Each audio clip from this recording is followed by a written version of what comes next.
All right, so why don't you introduce yourself? Yeah, my name's Jack. I am the on the internet. Most people would probably know me for being the GM for the Dying Five podcast, the Pathfinder Second Edition actual play podcast. Outside of that, I'm a lover of all sorts of tabletop RPGs, video games in general, music, a lot of creative stuff, mainly. Awesome. Yeah, so truth be told, Dying 5 was the first actual play podcast I've ever listened to. Okay, that's. I think that you might be the first to have listened to it, where it be the first. That's interesting. How did that? Huh. Yeah. Well, how does that? Do you get it? Oh yeah. I Matt, the other host of the our podcast, Mm-hmm. actually DMs regularly for games. I've always just been more of an enthusiast just because my Yeah. schedule never seems to work with it. Yeah. It's always So I'll scheduling, read man. through full books of lore and stuff. But when it comes to like, well, we need you this time every month, it's like, Yeah, for sure. Scheduling conflicts are the death of all tabletop campaigns. But I tweeted it where it's like, all right, I'm gonna. This seems like one worth like trying. And soon as I heard Phosphorus description, I'm like hooked. Yeah. Yeah. We joke that people come for phosphorus and stay for the rest of the party. Like phosphorus Hmm. is what'll get you hooked, and hopefully, by the time that his claws and you kind of wear off, you're invested enough in everyone else. But yeah, we going in, we all kind of knew that phosphorus would probably be the crowd favorite because he's just so chaotic. So that was one of the first questions I had as things kind of started going because I don't know how it is for other actual plays. In my head, Mm-hmm. I had imagined, it, especially because like probably early on it was more like this, where it was just friends and people playing. Um, but I was hesitant to listen to them because I'm like, that doesn't always translate well to an audience. Yeah, for Um, sure. but it seemed like the character chemistry, I don't know if it was just coincidence or if that was like baked in because like between Ren and Phosphorus, like that dynamic right out of the gates Mm-hmm. was Yeah, good. so Great. Micah and Aaron live together. Micah plays Renisteer. Phosphorus plays Aaron. My goodness, Aaron plays Phosphorus. It's like Ratatouille. It's just a rat in his hat. Yep. Um, so it's interesting because they have a real life dynamic that is almost exactly like Phosphorus and Renisteer, except flipped. Micah is the chaotic one, and Aaron is the straight shooter, which is interesting that their characters just ended up like that. So I wasn't worried about Hmm. them or anything like that. We've all been friends. The shortest I've been friends with would be Mike and Aaron, and that even then it's like a couple years, and we've all played tabletops a very long time together. So I wasn't super worried about the chemistry of the players. The main thing is that, like you talked about, the idea of I feel like a lot of people, which I think is okay if you just like want to stream it or make a podcast for fun, that's fine. But a lot of people go into an actual play or making an actual play without understanding that your home game is not fun for someone who's not playing in it most of the time, unless you're Hmm. like Critical Role is the most famous one. They're like legit actors, voice actors, and such. So it's super easy to just listen to them because they're so used to it. But 99% of the time, the fun you are having playing does not equate to the fun people are having listening, at least one for one. So a lot of the stuff we did is we had a lot of conversations about that, just being aware of that. I think that's important when you go into something like this, so that you know that it's not like a home game where if everyone's talking over each other, obviously it doesn't translate super well when you're listening to four people say four different things. And then the other thing we do is I Hmm. edit the podcast. So there's a lot of dead air that just goes away. Like someone's like, "Oh, what is my bonus for this?" Where if we're like live streaming it or we don't edit it, there's just 15 seconds of basically nothing happening. Like in the podcast, there'll be Hmm. stuff like I'll be like, roll for this, and then almost immediately, most of the time, unless there's other context, that person immediately says what the dice roll result is. 99% of the time, I'm cutting out like at least a couple of seconds of dead air in there. My girlfriend actually knows nothing about tabletops until this podcast, and we started dating, right? and one of the things she said to me when I wanted to introduce her to have her play in tabletops is like, well, I don't know if I can think that fast. You guys like do everything so quickly. And I had to explain to her basically what I'm explaining now. It's like, no, there's a bunch of downtime. I just cut it out for the viewers because It it's not it fun to listen seems to. really organic. I always thought it was. Yeah. I thought people like had done would always do their roles before they knew they had to because they would say it immediately. I was like, that's Mm-hmm. crazy. Yeah, it's the magic of editing. Yep. There's a couple of the players that are notorious for actually not remembering things. So my job in editing is to make sure that doesn't come across. But yeah, a lot of that stuff I just cut out and stuff. And I get why people don't do that because it's a lot of work. Like probably at least half, if not 2/3 of the workload for me that is making the Dying Five podcast is editing. It's mostly Yeah. editing, or at least a majority. So I understand why you would not want to do it, but I mean, I think our podcast would be so much worse if I didn't cut all that stuff out. Yeah, it flows really smooth. So I don't spoil anything. How far are you? Oh, I'm caught up. That was the thing. Oh, you're Caught caught up. up? Okay. Mm-hmm. So Yeah, you're 2 days ago. yeah. So we're on season 2, episode 9. Whining and dying. Yeah. Yeah. We record ahead of time. Which is an interesting dynamic, mainly because I guess I don't know how that started, but it is super nice to be ahead because it like every rough estimate every season's gonna be like 5 levels worth of progress, right? Whining and dining, they're level 7, so they leveled up once. We are currently playing through them. They're currently level 9, where we're like playing and recording. So obviously Okay. we're a bit ahead. And the main reason that Thank is, goodness. yeah, the main reason that is so that we take breaks between seasons for me to prep everything, so that it's not just because each season is basically completely different in terms of like where it takes place and its themes and like what's going on. Obviously, there's through lines, but there's big differences in there. So it would be pretty tough to go from the end of season 2 to the beginning of season 3 as if I was going from just a weekly session within season 2. So it gives me like a couple months to just prep stuff. Otherwise, it would be impossible pretty much because I basically don't start from scratch, but like there's a lot of groundwork to be laid so that the party can be like do stuff. That was one of the things I noticed right away. And I like was trying to keep mind of like questions to ask. There's a scene, and I don't know. Have you ever played any of the real-time strategy games like Age of Empires, Warcraft? But Yeah. they Not had the world extensively, builder but yes. features. Yeah. Yeah, but they had the world builder features, and the scene where the NPC does the bucket of water. It felt like in my head I pictured creating that moment like that, where there was like a piece of road and there was like this area box, and the characters walked through it and like triggered the event. Mm-hmm. But it just made me think like, oh, I hadn't ever considered it looking like that. I do fictional writing, so I imagine things more as like a movie and a story. But seeing how that dynamic worked was really interesting because you have to corral the like characters along. So I was curious to get your take on like how you imagine those events because you have to plan a bunch of things and then try to guide them through those.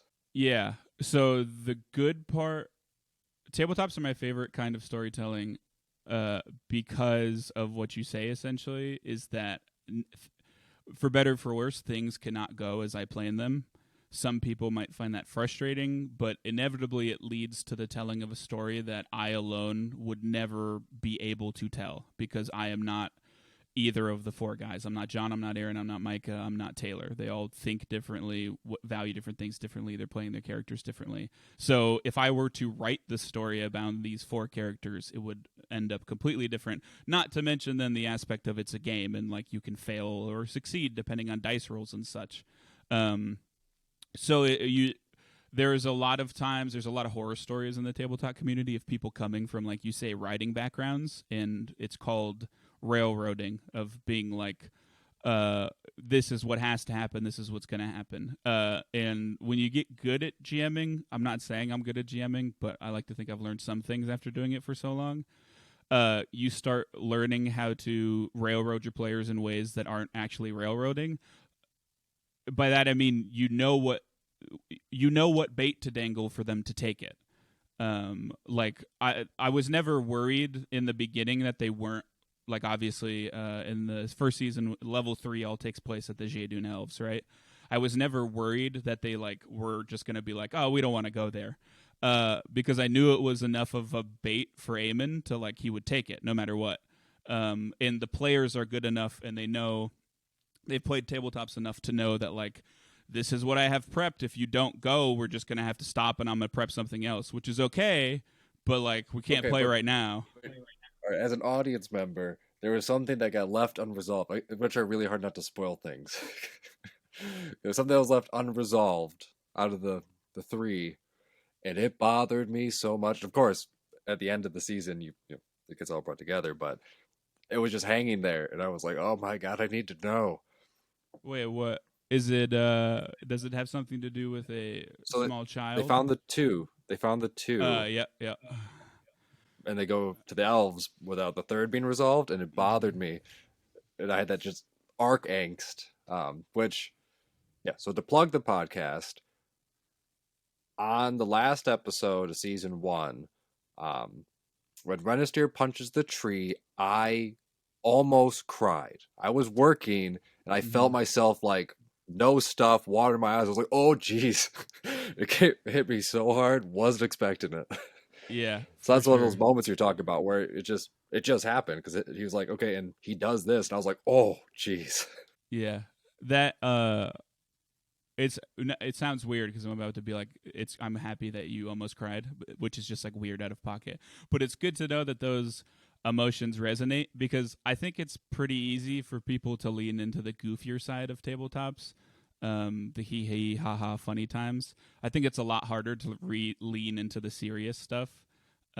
Like stuff like that. Like, I mean, it's a very real moment. Renister's whole character is that he is supposed to protect the people who can't protect themselves. So when he is unable to do that, obviously it like hurts deep down into his soul. And then obviously that's kind of, again, not to spoil things, but that's kind of the catalyst that for why he is how he is in season 2 and all of that jazz. But so it's just good to hear, like, from a first-hand account, that those notes hit, because that's another one of the things we talked about the guys that I talked about with the guys is, and they agreed with, is that I think a lot of it's interesting because you haven't listened to Dying Five as your first actual play podcast. It's a completely oversaturated market, and I think what a lot of tabletops actual play podcasts do is be funny, which is good. I think you can do that, and I think you should do that if you want to do that. I think an infinitely less amount of them have serious moments, which, again, I'm not saying they all need to, but I didn't want to run a show, so to speak, that didn't have those, because I think you can have both. I think you can also lean into either side wholly or the other. You could be completely serious. It would make for a completely different show than if you were always joking and nothing was taken seriously. But I wanted to strike some sort of balance because, I don't know, I just have a desire to tell those kinds of stories to some degree. And the guys agreed with me. I think we're more goofy than we are serious. But I'm glad that we've been able to hit more serious moments and such. And most of them are credit to the players. Most of them are me just like handing them things and going, like, I'm not really doing much work there. That's all Micah portraying Renister doing that. So, that's. I mean, we're not actors. We're just dudes who have played tabletops for a really long time, right? So there was a bit of me going into this that was like, I don't know if this is going to translate really well because, like, we're just guys. But all four of the players have done infinitely better than I thought they ever could. And I think that stems from me from the very beginning, like, talking to them about a lot of these things that I'm talking to you with now, and them just understanding how serious to some level that I wanted to take this as like, yeah, we're playing a tabletop and ultimately we should have fun because I think that makes for a better show. But I also want to like take it semi-seriously or professionally, whether we make money off it or not. I just think it makes for a better show. And I think that informed them to be like, oh, let's take our characters seriously. Well, excuse me, and such. So it's Yeah, been nice to see them reciprocate that level of I'll, professionalism. I'll definitely be pitching around to people because I just don't have a lot of time to watch TV. Um, so I've been slowly getting the itch for like good anime to Mm-hmm. binge. Um, and for me, one of the reasons I just tore through your guys' podcast is because it has the closest thing out of any show, like TV type media, as I could think of as anime, where it's very episodic, and then you have these arcs that are flowing through it, um, and you blend, and it's like there's like a tropiness, but it's the characters themselves, so it's not like hammed up. It's an organic tropiness, but then Mm-hmm. it gets mixed in with the campaign itself is mostly serious. And even like Sunny, who's again gold, Yeah. absolute gold. Yeah. He's goofy, but it makes sense, right? It doesn't feel like it was like forced. Or it's like, oh, we're trying to be funny. It's just he just happens to be funny. Mm-hmm. Yeah. Yeah. That's something we. That's a really good point. Well, all of us are, except for maybe the exception of John, and Micah are really into anime. Me and John have been friends since like first grade, and we grew up watching anime, oftentimes together. Micah is a friend I've made in my adult life, but he also grew up watching anime.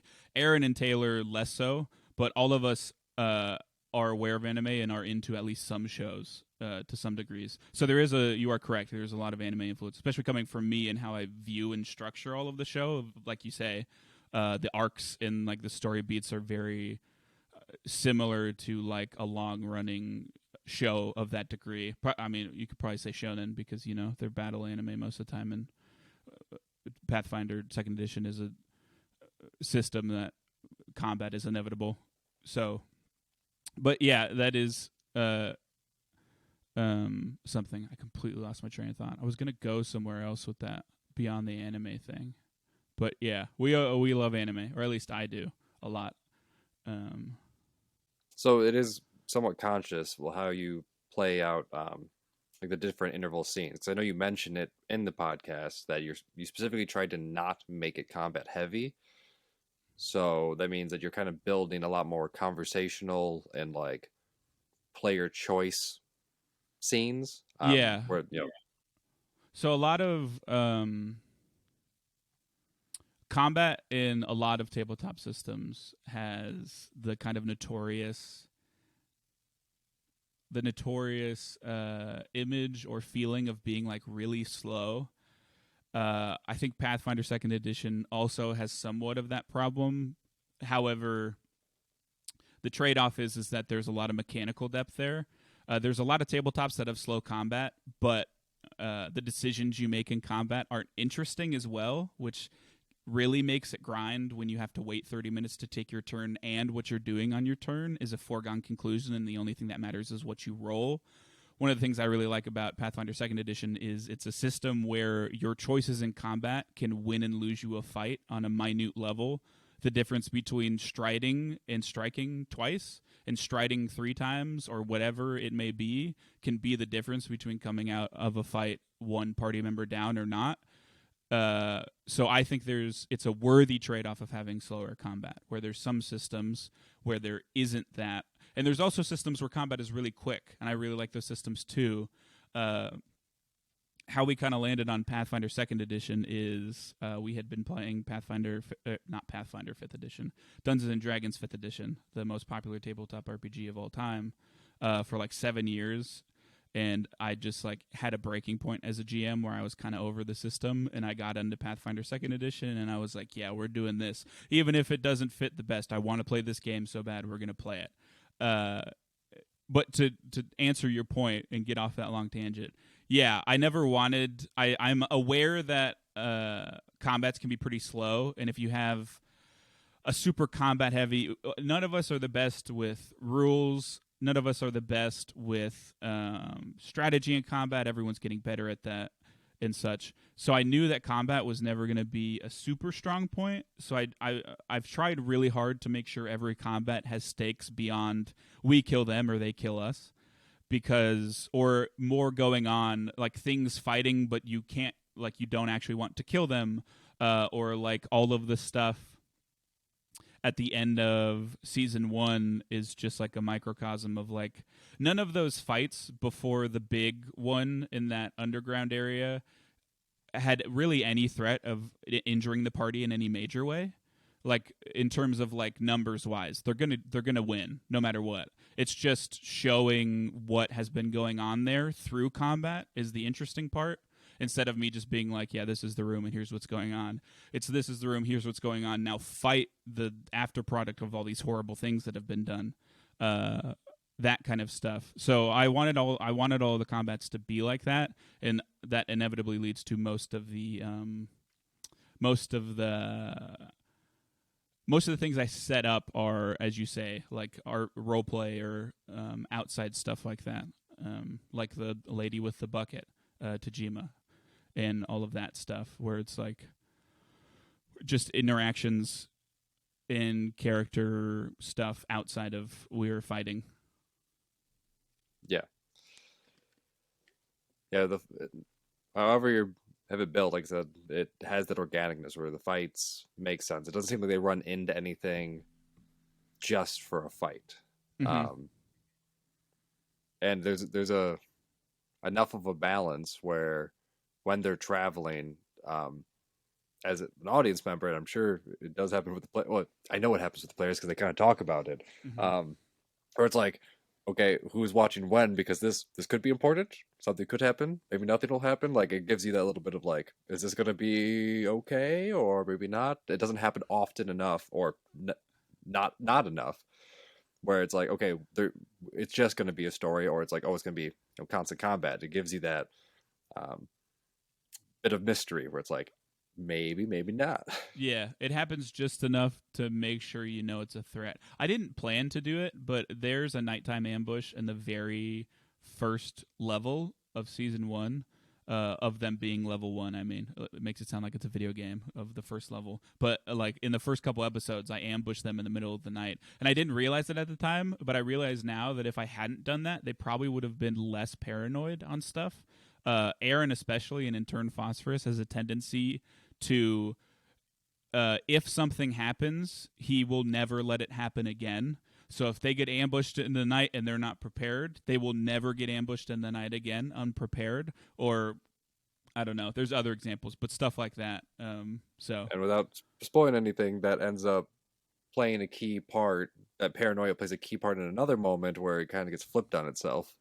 yeah, he is a very paranoid human. Aaron as a human, so pretty much every character he plays is also equally paranoid, which I think is good because the other players, as people, have a tendency to be too trusting. I think, even outside of like their characters, they like to see the good in people, and their characters too. I think also do like to see the good in people. So I think, well, yeah, I mean, Aaron's character is always suspicious. Like with Water Bucket Lady Tajima, had bombs out the entire time, even after it seemed like the danger had passed.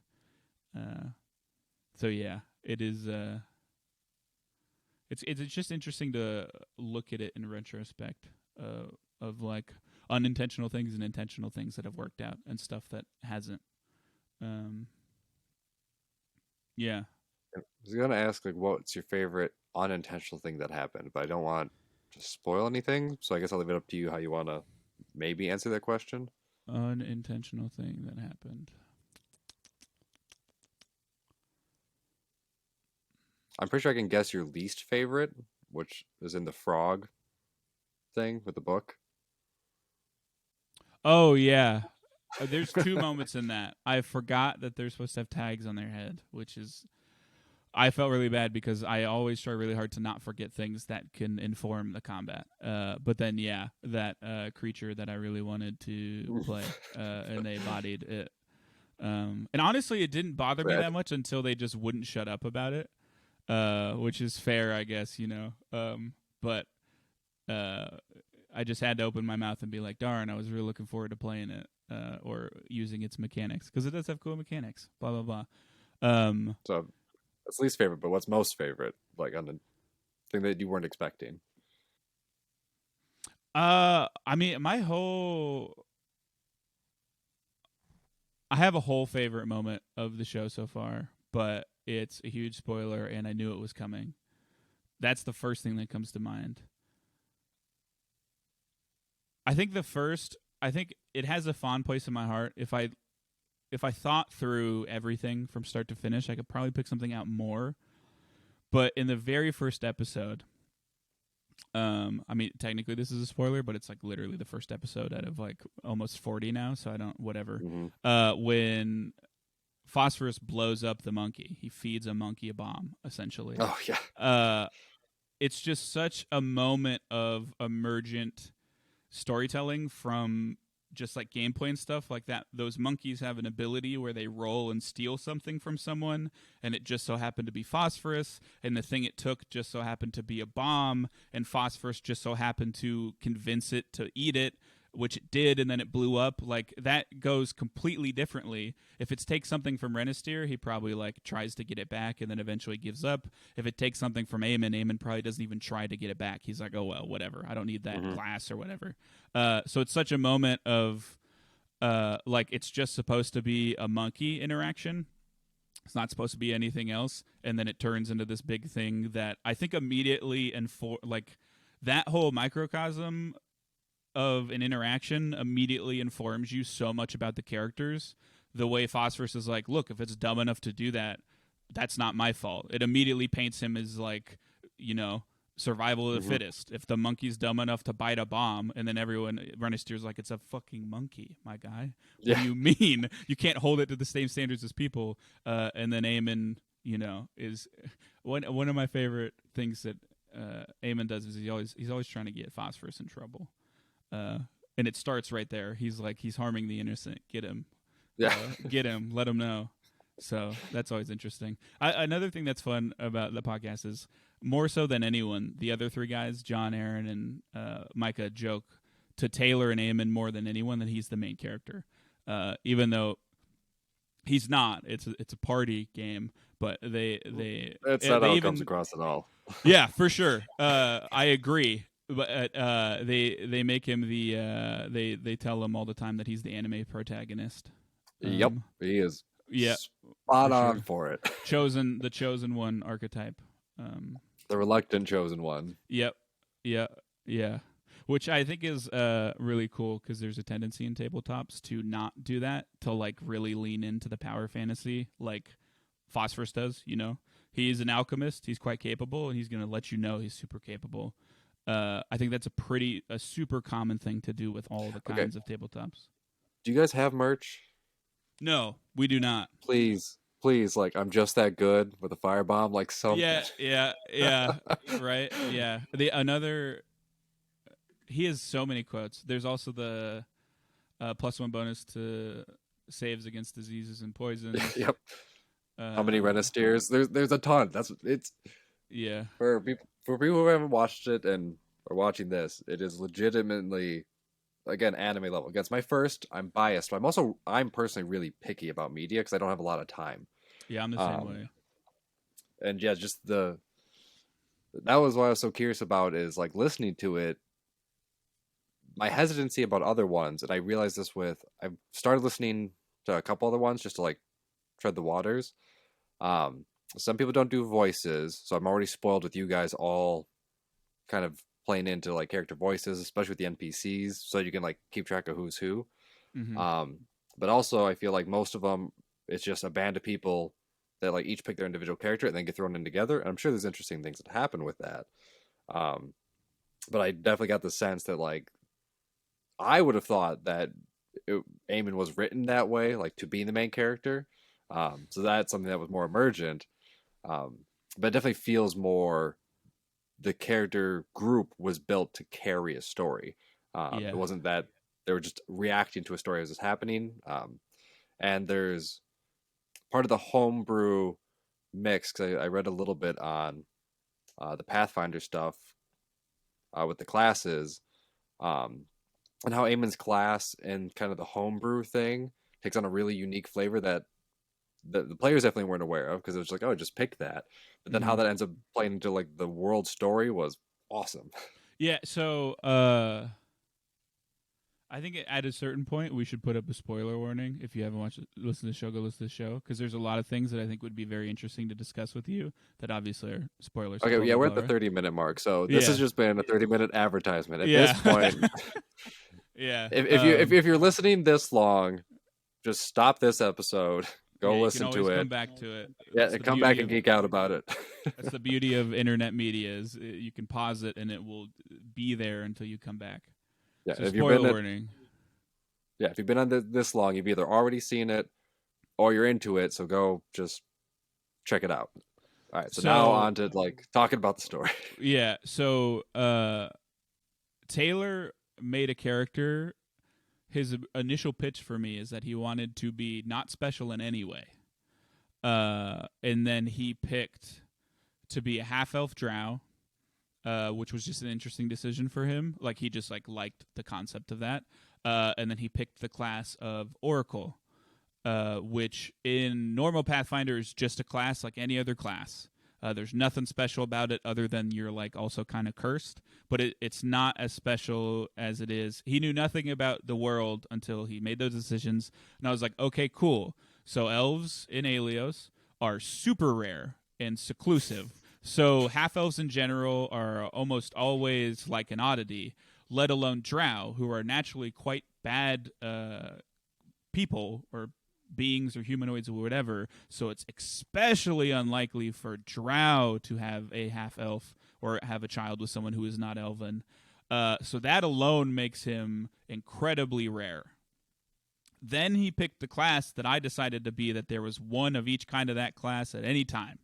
Uh, like he's so rare, not knowing that he didn't choose that in any way, or maybe it's not one at any time. Whatever. Oracles are super rare. They're like a recent Every one of the thing. powers, like Yeah, because there's like certain powers that can incarnate in people, but yeah. it's There's only one yeah, at a time or whatever. there's I'm the moment when getting my they're own talking lore about wrong, but the was it the I don't remember the name of the nation, but they're talking about the nation, and the because Imagine. Phosphorus does a check on it, he's like, Hmm. come to think of it, like you Yeah, are possibly the most rare thing that you could yeah, possibly be. yeah.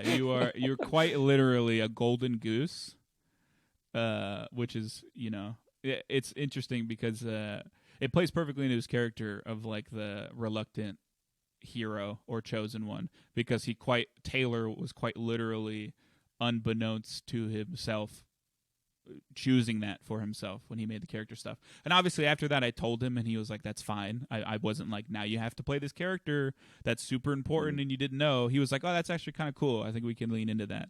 Um, it's also why there's a whole basically arc and level in the first season revolving around him because he gave me the most to work with from a beginning point. The other two are kind of like, we're just here we're along for the ride. So that's Mhm. definitely something. But now that we're past spoilers, so the thing I wanted to say that is my favorite moment in the whole campaign so far is when Renisteer makes a connection that the puppet is Kubo. Because ever since they failed to find Kubo right away, and I will not confirm nor deny whether they were even like on a timeline where they could have found him. Yeah. Uh, God, that was yeah, the cliffhanger of moving on from that yeah, bothered me so much in a good way, yeah, yeah, and I yeah. need this resolved way, but Uh huh. And I think there's just enough time for you to be like, it kind of starts to leave the back of your mind, and then bah, hit you in the head over it with a yep, bat. But yep. I've neither conformed nor denied to the players as well whether there was ever a chance to save Kubo. There could have been, there could not have been, because like he'd been missing. I forget how long he'd been missing, but with magic and teleportation in the world, who knows? He could have been gone. Whatever. They didn't find him or save him. in time, obviously. I so since that had happened, uh, he, since level 2 had wrapped, I had known that moment was coming, so I'd been sitting on that for uh in real life months and in game like 3 levels. It was always kind of in the back of my mind. I was quite literally shaking when we were playing to that part because I was like, I've been waiting for this for so long. And And they got real close to not going in all the rooms. I felt that uh-huh, moment. I was they like, no, no, no, no, no, no, no. yeah, yeah, Oh, I would have cried. They also didn't go. They didn't go in one of them. That was also really cool, but that's okay. Everything's exploded there now. But yeah, so it's always weird as a GM because you have so much context that players don't. So it's easy to forget how little connections there are. Because I was like, oh, they're gonna see this thing. It's gonna be pretty obvious that it's Kubo because it likes to paint. Kubo liked to paint. Um, but I forget that that's not a core part of Kubo to them. It's kind of like an offhand thing. I know it's hmm. integral because I know the plot twist, or Yep. like I know what's coming. That the connection is that he loves to paint. Uh, so I kind of forgot that like at a passive glance, that's not important because like why would it be? He's just an artistic kid. So none of them got it immediately without me giving them a bit of like a nudge in the right direction.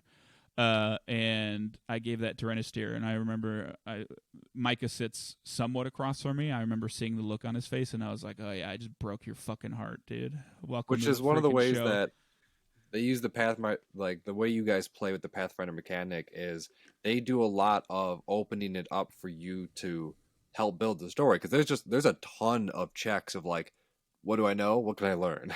Mm-hmm. Yeah, and I always kind of throw it back to them too. Of like sometimes if I think it makes sense of like if I'm iffy on like allowing them to roll for something, I'm like, well, conceivably, how would you even know about this? And like Yeah. 99% of the time, they're like, well, this is how. And I'm like, oh, that's a really good point. Like, I think there was one time there was like a navigation or ship related thing that Eamon wanted to roll for. And I was like, well, why would you know that? And he's like, I was literally a ship navigator. And I was like, oh, yeah, I forgot about that. My Yeah. bad. Yeah, go for it. That kind of stuff. So, yeah. And then there's a lot of clarifications they ask for too. Cause like, sometimes I don't know. Sometimes if I give them stuff and then they're clearly about to follow up with something, I'm like, what exactly are you hoping to learn? I have them clarify a little more so I can be like, oh, okay, this is where you're going with this, not this, blah, blah, blah. Hmm. Yeah, there's definitely been a moment or two when I felt like they ran the dialogue tree of a person, like an NPC, and didn't realize it. Yeah, yeah. Um, Like, there's got to be more. It's like, nope, not here. yeah. Yeah, there was a. I also never expected them to be super suspicious of Sonny. Like when they got back, they were like, "Does he have money to pay us?" It was a moment where I was kind of like, damn, it would have been really funny if he didn't, if this whole time he didn't have any money to pay them. But he did. And I just like, that's just the party being paranoid to a certain degree of like, uh, oh, I guess we went to go on this. We had no confirmation. Granted, he like gave them items and stuff, but there's a lot of stuff like that where NPCs are the hardest to prep for, meaning that I don't really prep them other than general stuff because you never, when a conversation starts, you never really know where it's going to go or end up. So I just kind of have the general idea of what people. For me, I can see it being hard for some people. For me, it's not too hard to kind of parse out what conceivably someone might know or say in a moment. Like Tajima, who works for the guards and is leader of the scouts, obviously knows and has very different worldviews than like Sunny, who is this weird traveling sunflower man and such. So it's I never try to plan conversations because obviously it's you want it to not be planned, but also it's like they could say things that are like so out of left field, like the whole drug stuff with could have the whole Sunny having drugs and carrying drugs could have conceivably never came up if Peter Mm. oh spoilers, he's Peter now, if Yeah. Phosphorus never asked about it, which is just interesting and stuff like that. Oh, it's funny because they make a deal about it, but it's like it's more relevant in season two, but it's like it's not a problem in the world. So it's then that's one of Yeah, those ones yeah. where it like starts pulling out of being organic in the story funny to it's funny for players, and it's one of those two differences where like the drug jokes are funny player wise, but like in the story, it's like it's not actually like a big deal other than how Ren and Phosphorus are about it, where it's Yeah. like Yep. they're not illegal, but Renisteer just He doesn't like it, and he just Phosphorus is doesn't like, like that Phosphorus knows something that he doesn't. Clearly, yeah. yeah, That's the whole joke with the goblins on the Locomote. In for level 4 of the goblins have drugs, but they're legal, and they don't know that they're legal because where they're yep, coming from, they're not legal. So they think they could get in huge trouble, but really they're totally fine. But they have no fucking clue that that's the case. Which it's just a hilarious. That's just such a. When I came up with them, I'm like, that's just such a funny concept of like, because like for it's funny with meta knowledge really, because like in a normal world, with the knowledge of like drugs in real life, it's funny. It's kind of a funny concept to think of like a drug dealer thinking they're doing it illegally when they're not. It's just I just hmm think it's like a funny concept. yeah. Yeah, and then Renisteer freaking raked him over the coals for it. What? Uh, And then it's like, well, what's weird? Well, that's weird. What, a bird? It's like yeah, it doesn't seem like anything in the moment. Then, oh wait, yeah, yeah. I was I thought she was going to get away scot free for a second. And then Eamon was like, well, can I put status on your bird? And I was like, shit. That's really smart. And now she has to attack you. That sucks. yeah, that seemed really sudden. Yeah. Yeah, she panicked. Uh, Sometimes when But I don't so know. Oh, sorry. Continue. okay, so now that we're past the spoilers, was there always going to be a guard shooting at it at the owl as it was going away? Because I thought the owl was getting away for sure. That's one of those moments where like I didn't plan for a guard to be like if the owl escapes, will someone shoot it down? But it was one of those things where in the moment I'm like, they know a bandit attack's coming. There are people on guard. If they saw a commotion and saw a bird flying away, like an unidentified bird, someone's taking a pot shot for sure. Um, so it's something where I'm not like I didn't like intimately plan that out. It's just something that comes from like a logical step of like there are people on guard, something is leaving, they would shoot at it, and they did, Okay, and yeah, they and cranked it that's out of because the that's how it sky. felt. Which Uh huh. because another one of those things, it felt very organic. Because I thought the bird was going to get away. It's Yeah. like, well, actually, like a guard, which made sense, noticed it, but it didn't. It wasn't Yeah. like the whole time like it was trying to take it down. It was moments away, and this is the thing about the rolls. If he missed, it Hmm. would have gone away. I also rolled for them to notice. There was a chance that the guards wouldn't pick up on what was happening because, conceivably it's just a bird. So there's a chance that they're like, "Oh, it's just a bird flying away." Granted, there's getting bombs chucked at it, but who knows? I don't know. That's a weird way to hunt, but someone could be hunting, I guess. I don't know. But yeah. So it is like you say, like it doesn't confirm anything because there's still, still got to hit the shot, still got to notice the bird, all of that jazz. Yeah. I'm curious if there's anything you have specific questions on.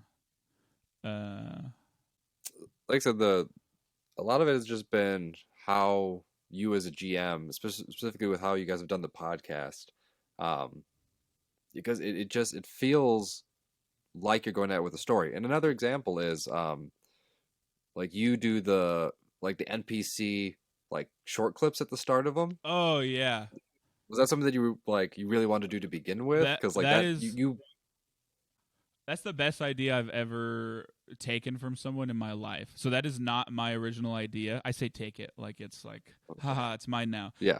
When I was getting into Pathfinder Second Edition, Paizo, the people who make Pathfinder Second Edition and Pathfinder First Edition, they have a podcast that runs through the beginner box. It's called, which is an intro adventure meant to introduce you to the mechanics. They have a podcast that goes through that.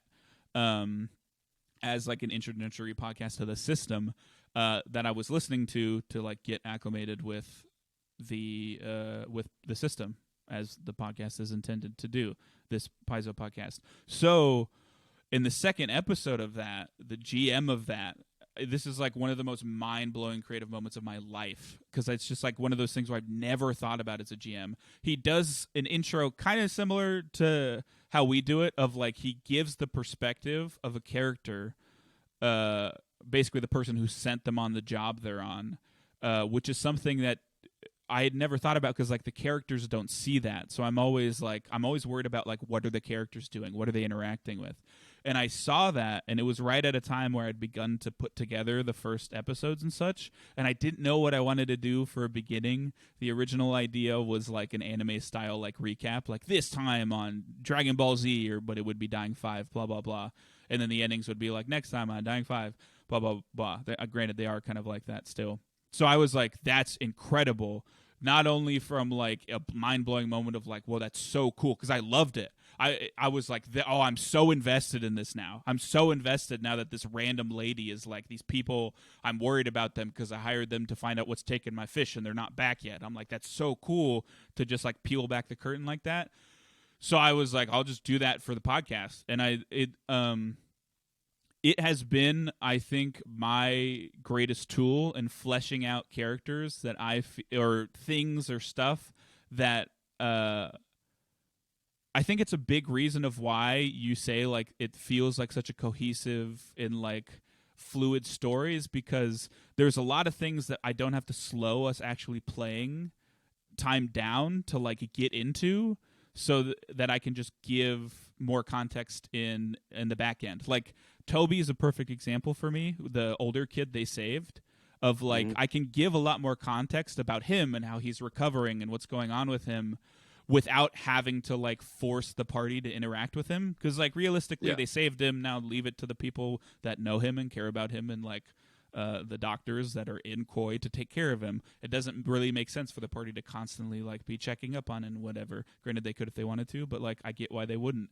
So it's a perfect tool for me to like explain what's going on with him and stuff, without having to slow down, like I said, us playing to like force them to go get it. And that's how I look at a lot of the intros, is I'll think to myself, I like to have something that's semi-recent or relevant to what's going on. Obviously, it would be weird if like I did the Toby thing like when he's been gone for like, I don't know, like 10 episodes, and they're in the middle of the elf stuff and it makes no sense or whatever, blah blah blah. Right. So I look at it as a tool to just add more context to the world, and I think I didn't really realize it at the time. I need to find out who that GM was who did that thing, and I need to thank him, because I think it's been my favorite thing about the podcast. It's also cool just from a like creative perspective, because it's the one time I get to like unaffectedly like make something. Obviously, like I said, my favorite thing about tabletops is the collaborative story, but the beginnings are nice because I can just do whatever I want without having to worry about how Phosphorus is going to blow it up or something, which can be nice sometimes. It's a nice breath of fresh air. Well, and it makes a 3D world, so that when you're back with the players, the audience is still experiencing it as a full world, so they don't get locked into just the players like beat interactions. Mm-hmm. Yeah, it helps widen the scope, and there's a lot of things thanks to the us recording ahead of time. There's a lot of things that I can add that I wouldn't normally add because it'd be spoilers for the players, and I'd have to be like, "Hey guys, don't listen to this episode." Like the intro when they're in the elves of like the hooded dude in the tree. Is like would be a huge spoiler if they heard that around the time that they were playing through that. Because it implies that he's keeping tabs on them, and that's like right before they go back, and then he ambushes them. So obviously that's a huge red flag. But since we do it in post, and at that point we were already in the pre-phase of season 2, I was working on season 2. We hadn't started playing it yet, but I was working on it. I can add that in because they know everything that happens with that guy. Everything's resolved, at least to some degree. You know what I mean? So there's a lot of stuff that is easier for me to do because we record ahead of time, that I can like throw stuff in like that and such. So did you go into doing the podcast, I guess, just to reiterate, like wanting it to be a story for people to follow along, or did you when you originally thought of it, because it's like, let's just play the game and try it, and then as you got closer, you like tailored it? So this is where my personal backstory, that's such a nerdy thing to say. I don't mean it as like I'm a tabletop RPG character. My origin like story. My past. Dying 5 is probably like I don't know, 5th, 6th, or 7th attempt at a tabletop actual play for me personally. Mm. None of them have really gotten off the ground in any way. It's the first one to ever even have an edited episode, let alone a released episode. Um, which I think is just a product of I finally hit a time in my life as a person in both, like in every aspect, financially, mentally, excuse me, creatively. Like I finally hit a point where like this could work, where before it couldn't. And I finally had the people around me that I was like fully confident I could get on board with what I wanted to do. So I've always wanted to do something like this since I basically learned what tabletops were. I do credit a lot of that. It's a little weird. I know you don't. This is Dying Five's your first actual play podcast. The thing that kind of started the concept of actual play podcasts is Critical Role. I don't know if you've even Yep. heard of that. I assume you have if I you've looked can't. at anything. I Yeah. I can't bring you guys up without even people who don't do Yep. like, because I constantly have to explain like, oh, listen to this podcast, it's great stuff. The people are like, oh, what's it about? I can't say Pathfinder to be like, it's like D&D, and they're like, oh, Yeah. like Yep. Critical Role. I'm like, yeah. Yeah, yep. It's like such a it's like you say it. It's like D&D where it's like so massive that everything in its lane is related to it by just it being so large. But yeah, I mean, the reason I wanted to do it, I have never watched any of their stuff other than like quick compilations of them being funny, which is kind of weird. Of like, but it was more so they introduced the concept of it, and I was like, "Oh, that's really cool." Because one of my favorite things about tabletops, as I've said over and over, is like the collaborative storytelling. I think there's a lot of stories you can tell in that way that are super cool. So, the very first tabletop experience I ever had was I made a horrible hack of Dungeons and Dragons 5th edition that was based on Naruto called Headbands and Hand Signs. It was so bad. It basically wasn't a game. It was just us rolling dice and me being like, "Yeah, this happens or it doesn't." Blah blah blah. But we recorded it as with the idea of putting it out. That never came to light because it was so bad in like every aspect. It's our first time playing a tabletop. I had no idea what I was doing as a GM. Like recording wise, we had no idea what I was doing. I never even got to editing it because editing it was like such a like I don't even know how I would have done that. Blah blah blah. And then we moved into doing we moved into playing just like actual D&D, which John actually GM'd for the first time. And then he was like, I don't really like GMing. And I was like, I don't really like playing as much as I like GMing. And he was like, cool, you should GM forever now. And I ended up doing that. I've been my group's forever GM for like 8 years, which is fine. I don't mind. I like GMing more than playing. But, sometimes it is nice to just So is that not. okay? There's a question. Is that typical? Because like I know people that like rotate who GMs. Because like for me, I would either like to GM, or this is my daydream fixation has been to like how you do the solo plays like before Mhm. you come back, so that everyone has like their built-in backstories. I'd love to do just a whole campaign with just me and a DM or a GM to build a villain and then give them that villain, then they Uh, go play with it. I can just watch the yeah. villain like Yeah. that. I would like that. So I like the story building. So I And would then love to play a character, but I really like the world building stuff. it would be cool if you did that and then you came to play the villain as the final fight. To like really breathe Hmm. life into them. That would be super cool. That's a really cool concept. But yeah, Or that I could just get like updates on what's happening, and then like I pitch things, and yeah, that'd yeah. be Like, well, how now with would all they the react like. to this? Yeah, yeah, that'd be really cool. Um, but yeah, so it's a pretty common trope for one person to GM, for a group. Um, I call it a forever GM. That's like the term that the tabletop RPG community uses. Uh, it's also not uncommon to like rotate GMs in really any respect. I've played in plenty of campaigns that some people have GM'd, just like nothing as long form as I have. Like we've always really had one long form campaign going for a pretty long time. That's normally been mine. Taylor GM'd like a 3-year campaign that was pretty off and on because during that he got married and then moved to Wyoming and all of this stuff and then moved back. So it's like, there's ups and downs to playing and such. Like you say, like I said, scheduling is the death of all tabletop campaigns. So I've mainly been the GM for 2 reasons. One, I like it more than playing, and everyone else likes playing more than GMing.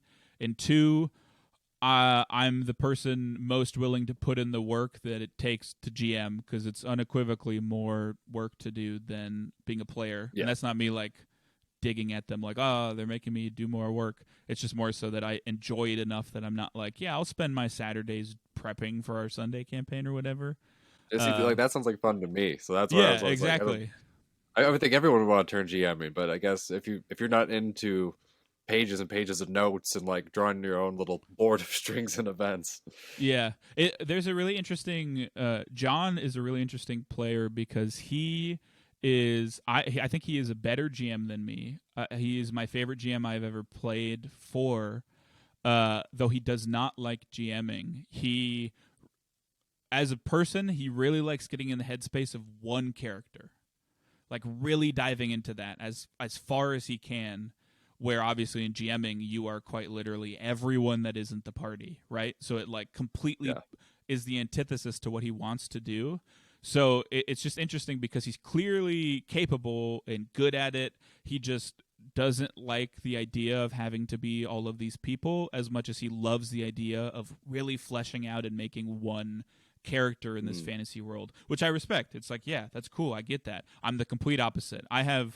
I am a very bad player because I have a really hard time sticking to like what one character would do because my brain is just hardwired to be like, okay, I was the shopkeep and now I'm the head of the guard, so my whole view on the world has completely shifted. So it's hard to kind of just like nail down a character, um, which is something I'm trying to get better at. I'm going to guest on another podcast, on an actual play podcast, and play as a character. And I asked the guys, I was like, "Do you have any?" I feel like I'm a really bad player, so I'm gonna need any You could tips you just guys be. got. Have you seen Avatar: The Last Airbender? Yes, yes. You could just be like the guy who switches the hats. Oh yeah, yeah, yeah, Oh, that's uh, my brother. He's crazy. yeah. What the heck? Yeah, one character, but I'm like five. I just have different hats on. That's actually a hilarious idea for a character. I would love to have a PC that was just I don't know, clearly one dude who's crazy, but he's five different personalities and five different hats for each one. All right, we got off track though. So you went through a bunch of iterations of like you knew Oh you yeah, wanted to do this. yeah. I've So known I going wanted to do into it forever. Sorry, what were you gonna say? so did you progressively try and so you progressively tried to tailor it as you were leading up to Dying 5 then? Yeah, so there was like a lot of attempts. Most of them didn't get as far as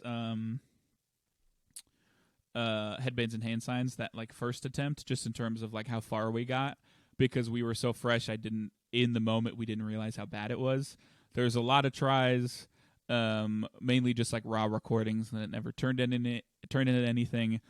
And then a kind of more personal thing happened. I tried to do one with me and two close friends, and it like just didn't work out, mainly because someone just like wasn't serious about it in the way that I wanted to be serious about it, which is okay. I think that's fine. It's just I didn't want to like have one person be 50% in and the rest of us be 110. So that kind of soured things for me for a little bit, and it made me realize that like a little bit of that was on me. I wasn't completely as open and honest and like direct about my intentions, which I have been with the guys now. Like I said, we had many talks before this even started about like I mean just so many things about how to make like what we wanted to do and stuff. And it wasn't just me the whole time telling them. It was like, what do you guys want out of this? I made this whole quiz for each of the characters, or not for each of them, but for them to go through of like questions to answer in character and such. And one of them is, what is one thing you like want out of the campaign and such.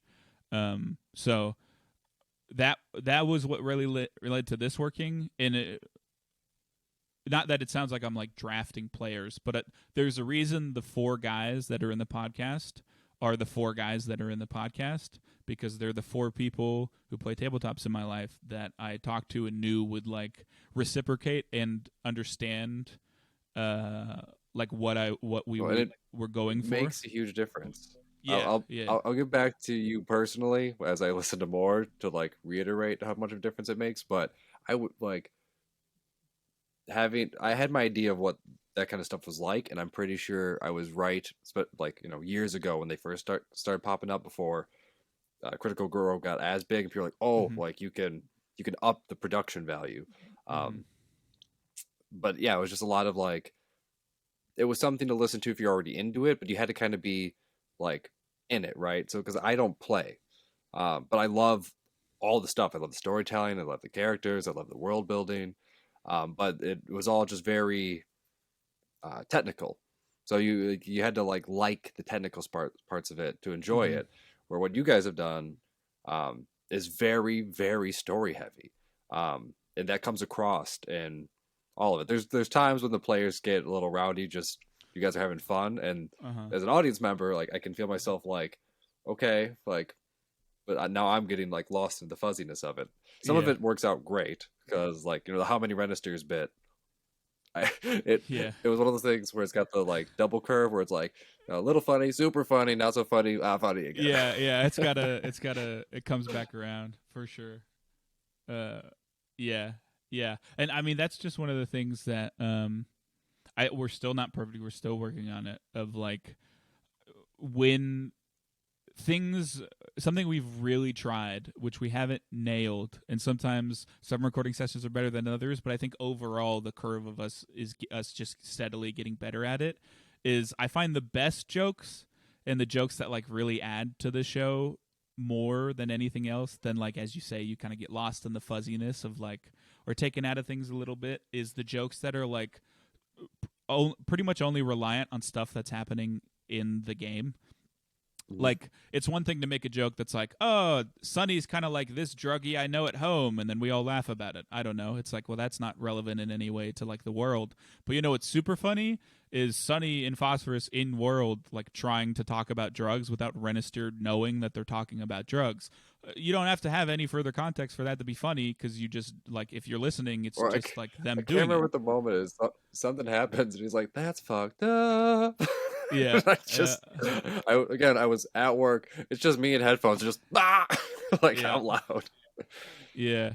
Yeah. So that's something we've all talked about a lot, of just like, you know, some out of game references I think are okay, because you never like, some things are just like so on the nose you can't help but bring it up. Hmm. But yeah, I find that the more you stay away from the stuff that like takes you out of the game, which is hard because like we had never been conscious of that stuff in our home games, because like why Hmm. would we? We're just there to have fun.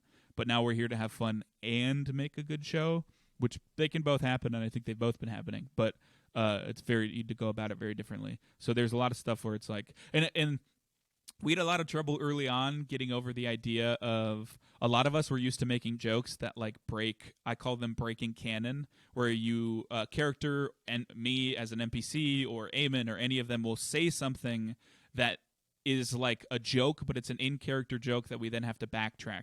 Like someone being like, I'll kill you if you do this. And then they're like, whoa, what is going on? And they're like, no, I don't say that. That's a joke. And then you like have to reset it. And it's like super bad for the Hmm. flow of a story in a show, because it's like the person who you're speaking with Okay, like so doesn't does Renister have immediately know. tattoos?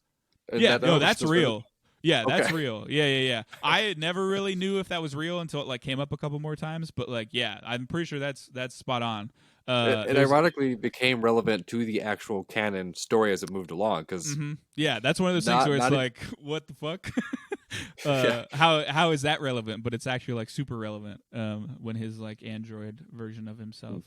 It's Mm-hmm. yeah, that's a great point of something that like I could have never prepared for, of like what even like yeah, and that's something he just came up with on the spot, and I think it's fine. I think it makes sense. Like he would But that's almost one of the have blends right in that tattoos. space where it's like it was Mm-hmm. players joking, but it fit enough into like because it's about the character. It's not just the Mm-hmm. players joking on top of the world. It was within the world. Yeah. Well, like a perfect example of that, but maybe done a little more poorly, is if the joke that Renister has the exact same tattoos that Micah has in real life. And then it's like, that's only funny to the four of us that are sitting in front of Micah and see him with those tattoos. Mm, Where yeah. instead he just has, you know, he's just like a, almost like a veteran who like used to be in the guard of Wakuzana and has a bunch of tattoos or whatever. Um, Also, sometimes he just leans into like Russian memes, which I think is funny. Like he has a strongman shirt or whatever, which is just like there's really no reason for him to have that in any way. But it's not disruptive enough for me to be like, why would that make sense? Because it's just a shirt at the end of the day, Mhm. and it is funny. So it's there's all kinds of stuff like that. I'm Yeah. I am interested to get your thoughts on Diego.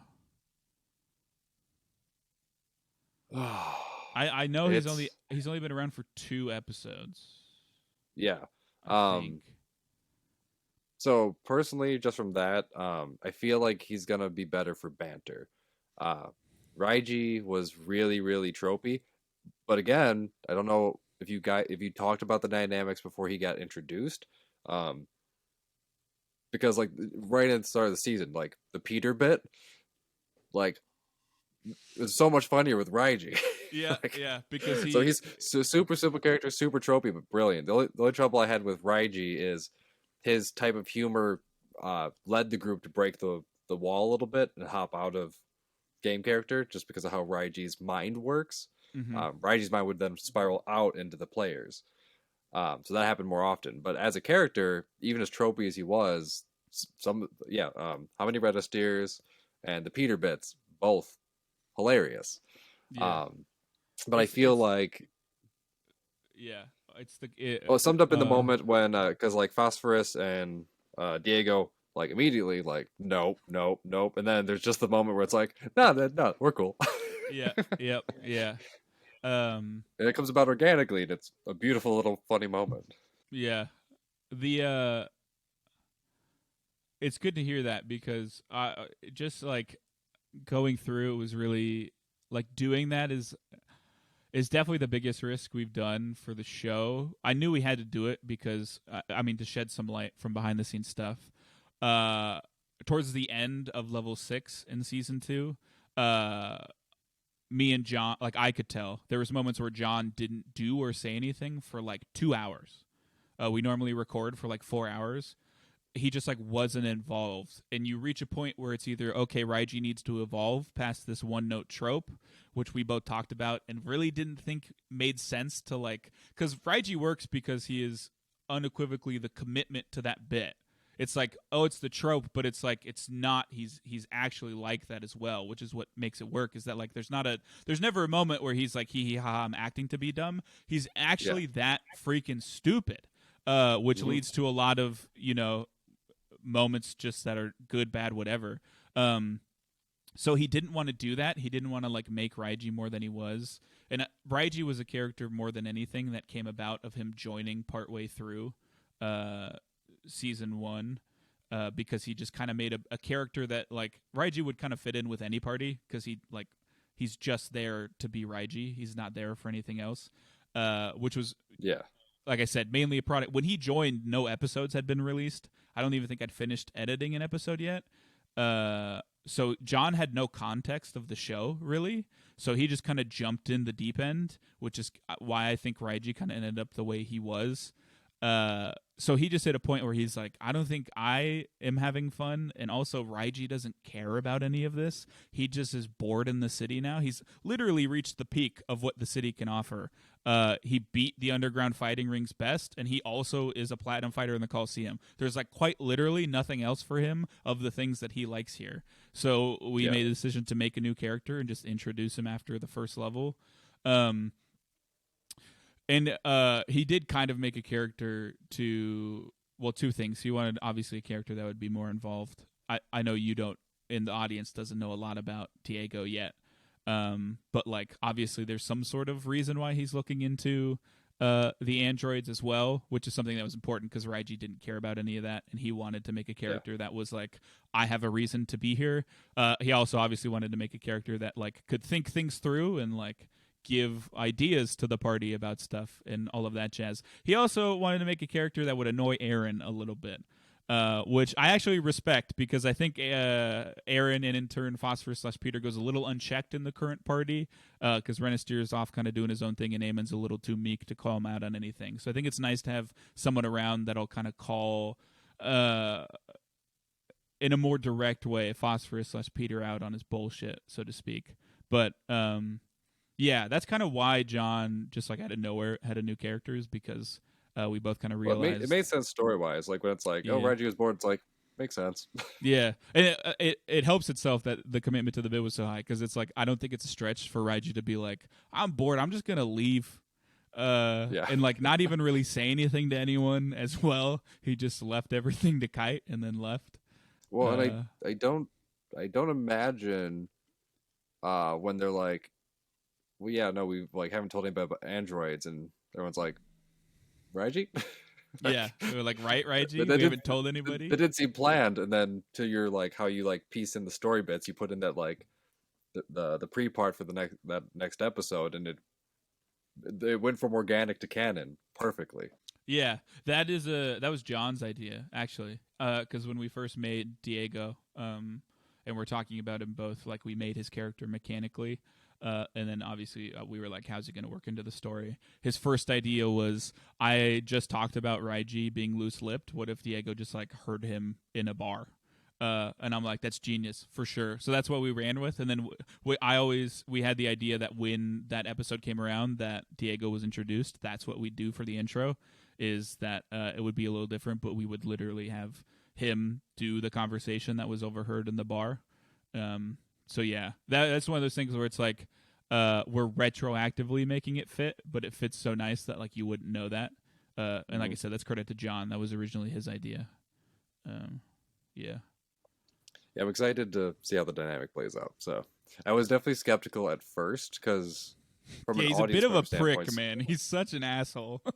but he's my only thing as an audience member was he fits what they're doing right now almost too well.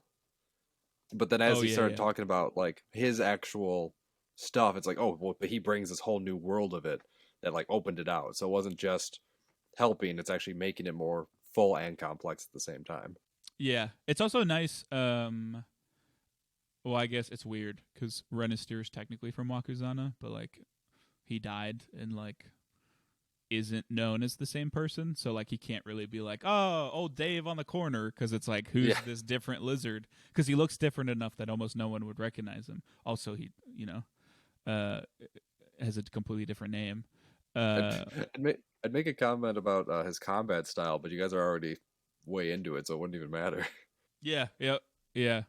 Um, but yeah, so it was nice to have someone like recently from Wakuzana. Like Diego's lived in Wakuzana. I think he said that he's from Wakuzana. Whatever. Either way, it's not a huge spoiler. He's from Wakuzana. Whatever. Uh, so it's just nice that I like because the city's so big. It's nice to have someone who's like, oh, we need to see a blacksmith. Like Diego would be like, oh, I know a guy. He made my cane or something. Blah blah blah. Granted, all of them have pretty. The whole point of like the downtime in between seasons was for them to have connections and stuff. So, Yeah, which they all have. Yeah, Renister probably has the least. He knows a butcher and a frog.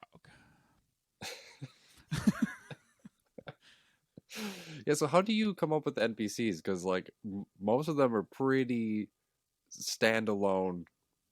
Like I let me see. Is there any that are dull that I can think of? There's definitely dull ones. They're just like not important enough. It kind of makes sense that they're dull. Like there's plenty of times they've like interacted with a guard that's a nobody that like you just kind of brush past because it's like they're not important or general stuff like that. But see, even the scouts that they end up going with, the previous scene where they first meet Renisteer is a whole scene, and then like Oh yeah, there's yeah.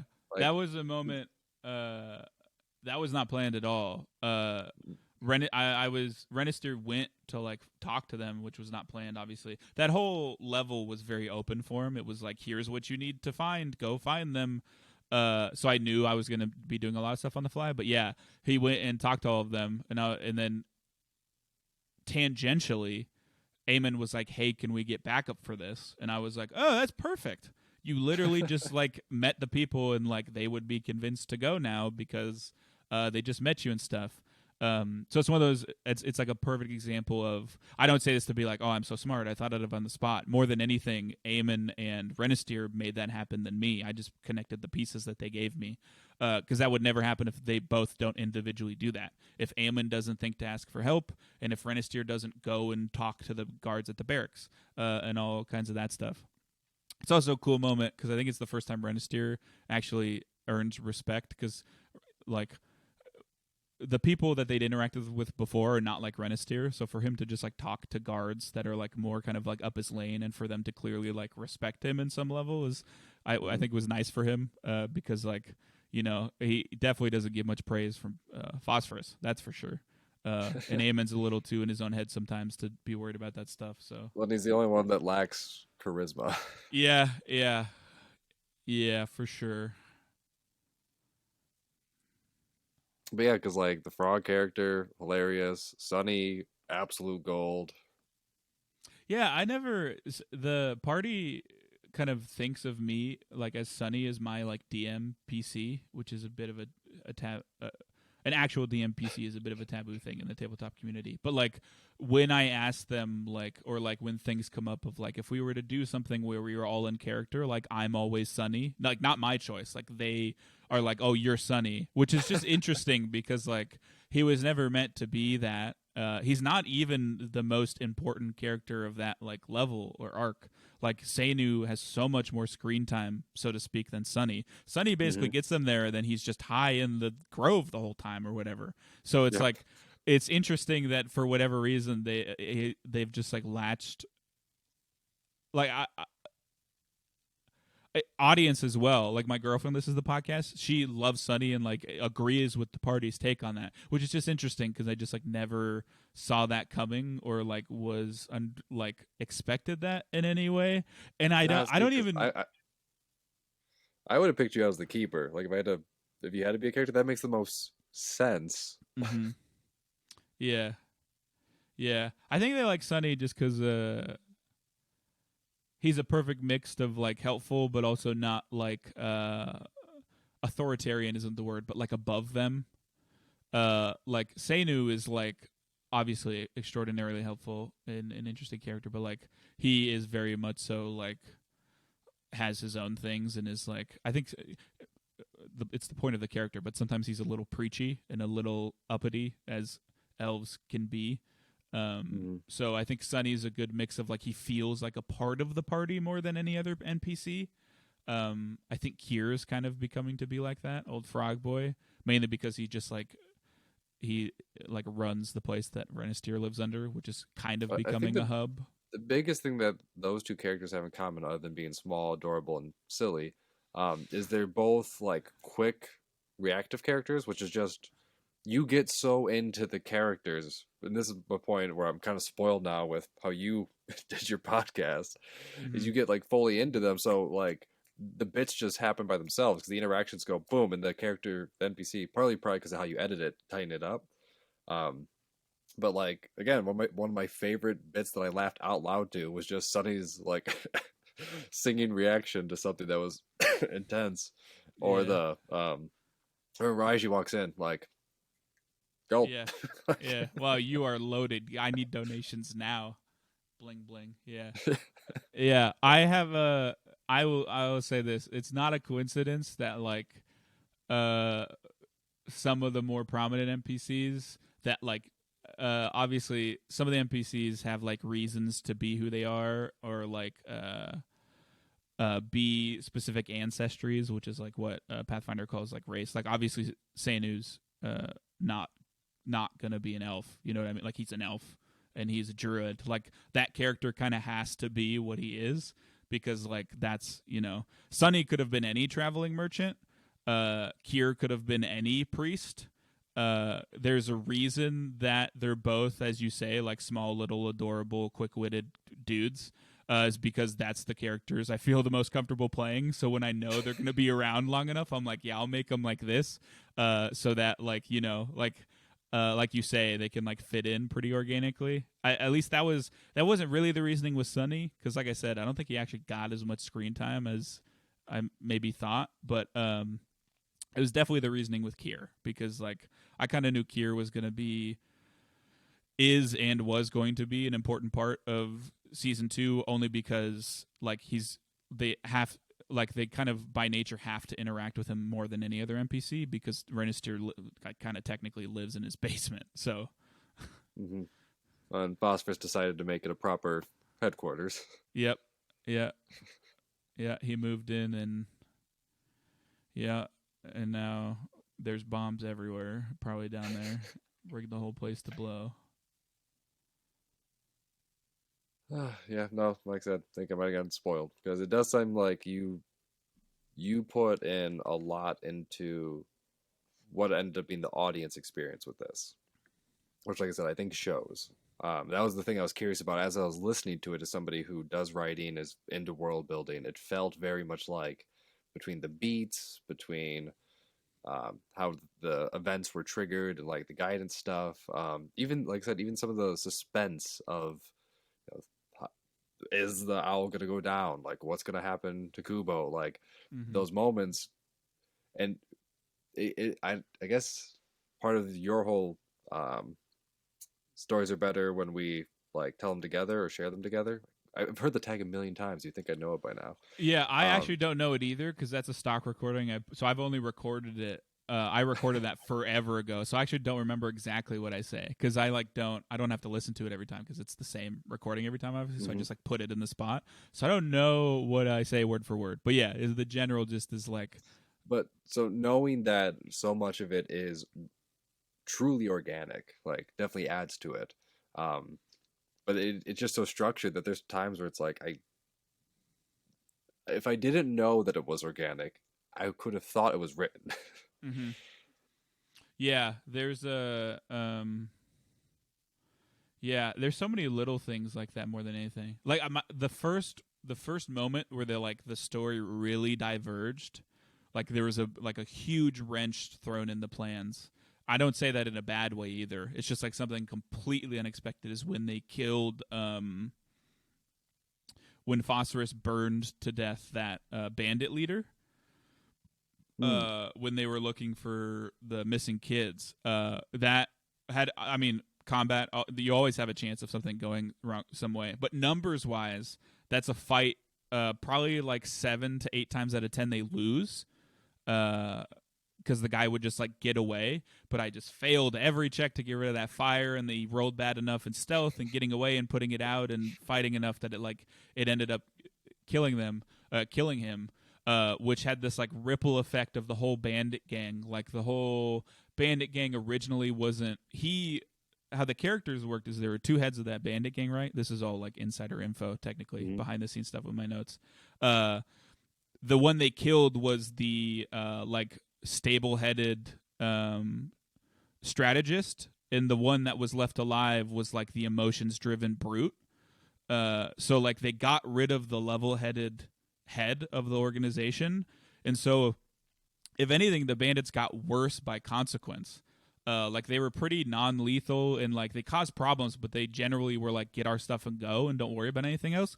And then it became, oh, we got to kill everybody in Koi because they killed my brother, which is like something I've never said to the players like openly, or like is clearly never talked about. But it's just one of those things that like obviously you don't know that the original plan was for them not to be like that, because as soon as that happened, they were like that. Now it changed um, Yeah. organically, which is just like it was one of those things where it's like looking back, how differently things could have played out if that wasn't the case. Um, I mean, there's a lot Well, of and stuff like it's that. whoever the dice gods are, like loves your story because early phosphorus is just, yeah, persistent damage, and then he, what you know as an audience member or even probably the players, it's like this is like a serious dude, right? Like he could take out easily or get away easily. And what gets him? The Mm-hmm. persistent damage. Yeah, that Like, motherfucker, man. Uh, it is like it feels worse too on my end because like it's one thing for like someone like Raiji to roll and crit. I'm like, oh, that's good. I'm happy for you. You did well. Whereas like for persistent damage, it's me rolling bad.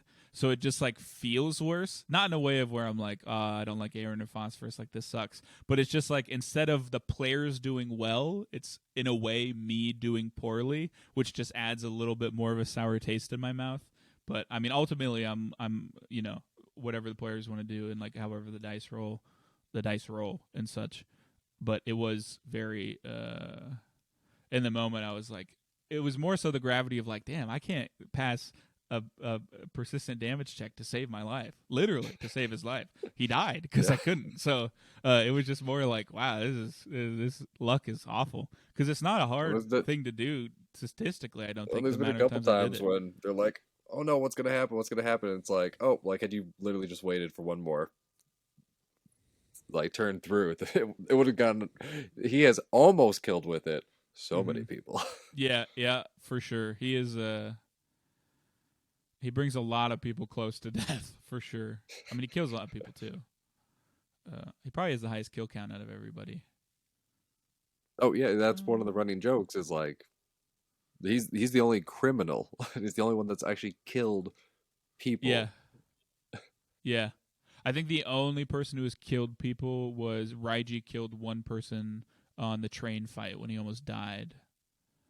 Uh, I think that's it, which is wild. That that's the only because I don't think they've fought another human to the death yet.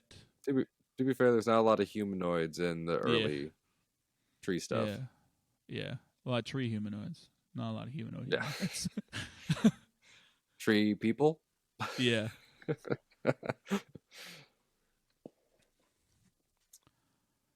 Yeah, it's you guys did a great job. Like I said, the the story bits are there from an audience perspective. The closest thing I could relate to is an anime because it has both the long arcs that you want to binge through, which has been my experience with it, but then every episode has its own series of beats to it that make it yeah, you could just do one stop at it and still get like a full flavor.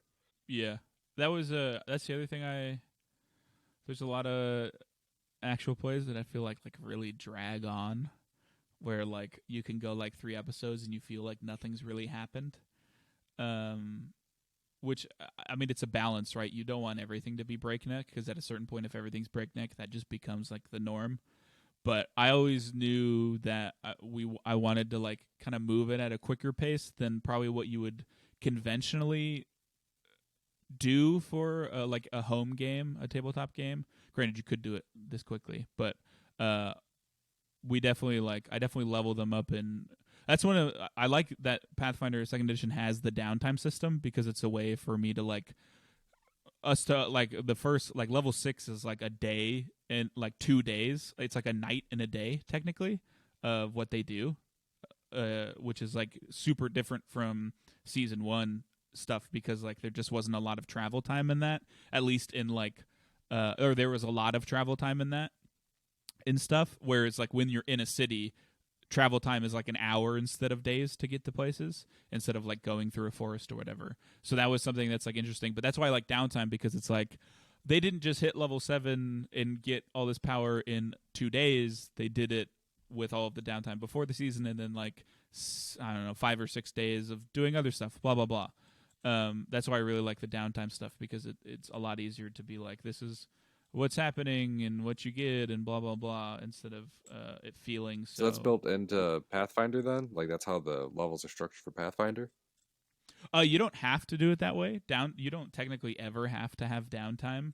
But there's all sorts of like downtime mechanics you can do, and all kinds of stuff. There's a lot of stuff like that in Pathfinder Second Edition, where it's like if you want to do it like this, or if you want to engage in this, here's rules for it. If you don't, then don't. Which I really appreciate because it's just nice to be able to do that stuff, like gathering information during downtime, all of that stuff.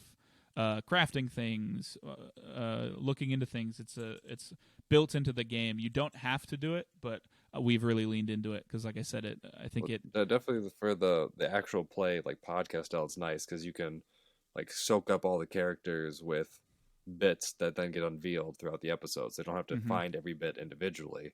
Yeah, Because like Phosphorus in season two, like the stuff that Phosphorus is like, oh yeah, like during my downtime, like this and that and this and that, and then you get to like watch him unveil these things that mm-hmm. just happened. So it's a bunch of extra flavor that's coming out with it. Yeah. It's kind of like the beginnings where it's a really nice way to like inject a little more life into the world and the characters, without having to like spend the time of playing through 7 days or whatever. Where it's like, oh yeah, Phosphorus has a bunch of stuff ready to fortify the place when they get back from whatever they're going to get now or whatever. Blah blah blah. Because the only It's difference I knew between Pathfinder and D&D was that from people that play tabletop games regularly, like Pathfinder gives you a lot more flexibility. That was what I heard from all of it, but I don't know what the actual differences are so mechanically. there's a lot. I mean, if you really, I'm a tabletop nerd, so if you really want to get into it, there's a lot of differences. But the main things, I've I've GM'd a lot of 5e in my life, like 7 years of it, and I hit a point where I kind of realized that the only choices that really mattered were like macro choices for the most part, especially in combat. There's not a lot of mechanical depth in terms of like if you have a damage dealing spell, uh, and it's your best damage dealing spell, there's almost no situations in the game where you wouldn't just do that. Whereas there's a lot of times in this, um, a lot of just so many mechanical things where it's like maybe that isn't the best choice at any given moment. And overall, the game is just better balanced. There's a lot of talk about in D&D how the martial caster divide is a very big, like, hot topic discussion point of martial characters or characters that don't have spellcasting, and casters are obviously characters that have spellcasting. Pretty common things in fantasy in general, but in tabletop and classes and such.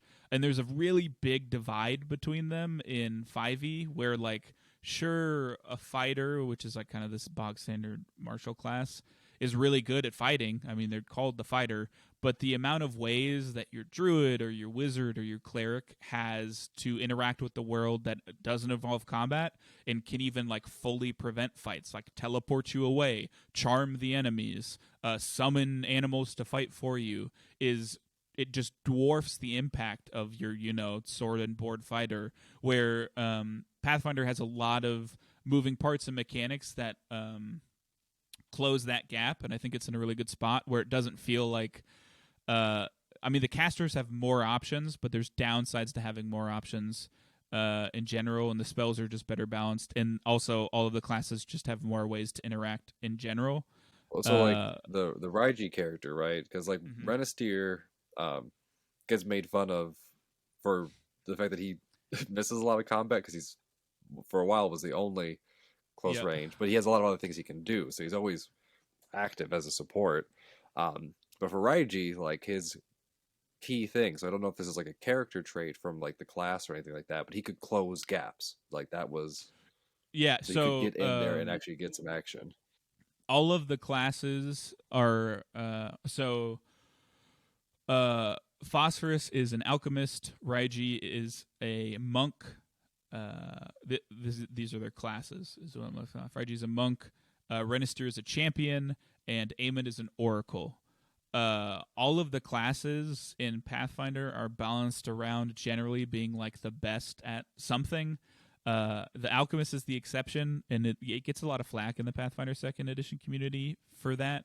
But it's because it is like I don't think any of the other players at the table could play an Alchemist.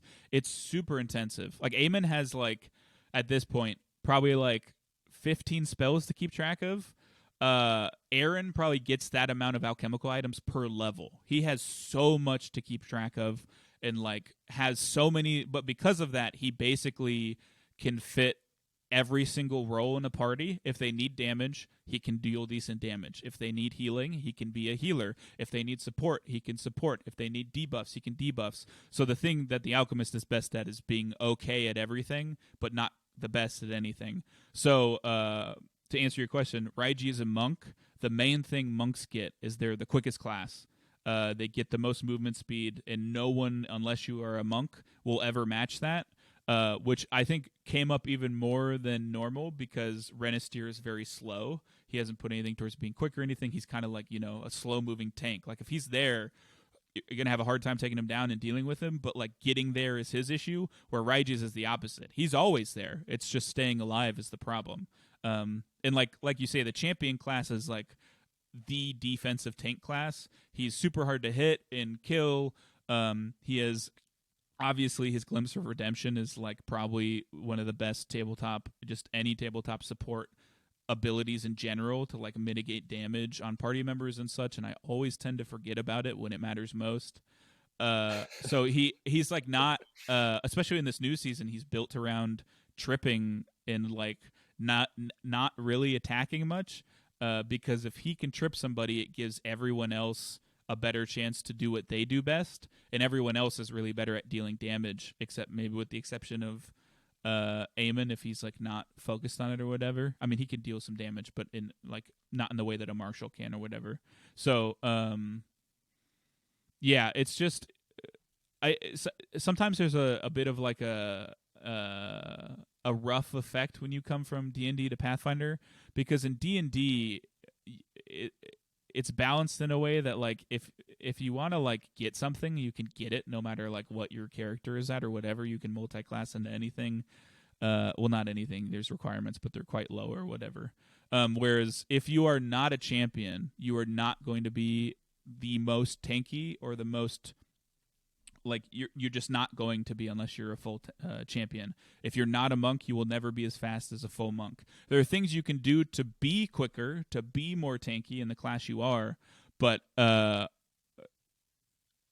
ultimately you have to like you have to be aware of that and know that, which is why I try very hard to make sure the characters know what that is for them, like what their thing is, because I don't want them to get into a class and be like, oh, I didn't know, I thought I was gonna be like hitting really hard, like if Micah wanted to play a champion because he thought they did a lot of damage or something.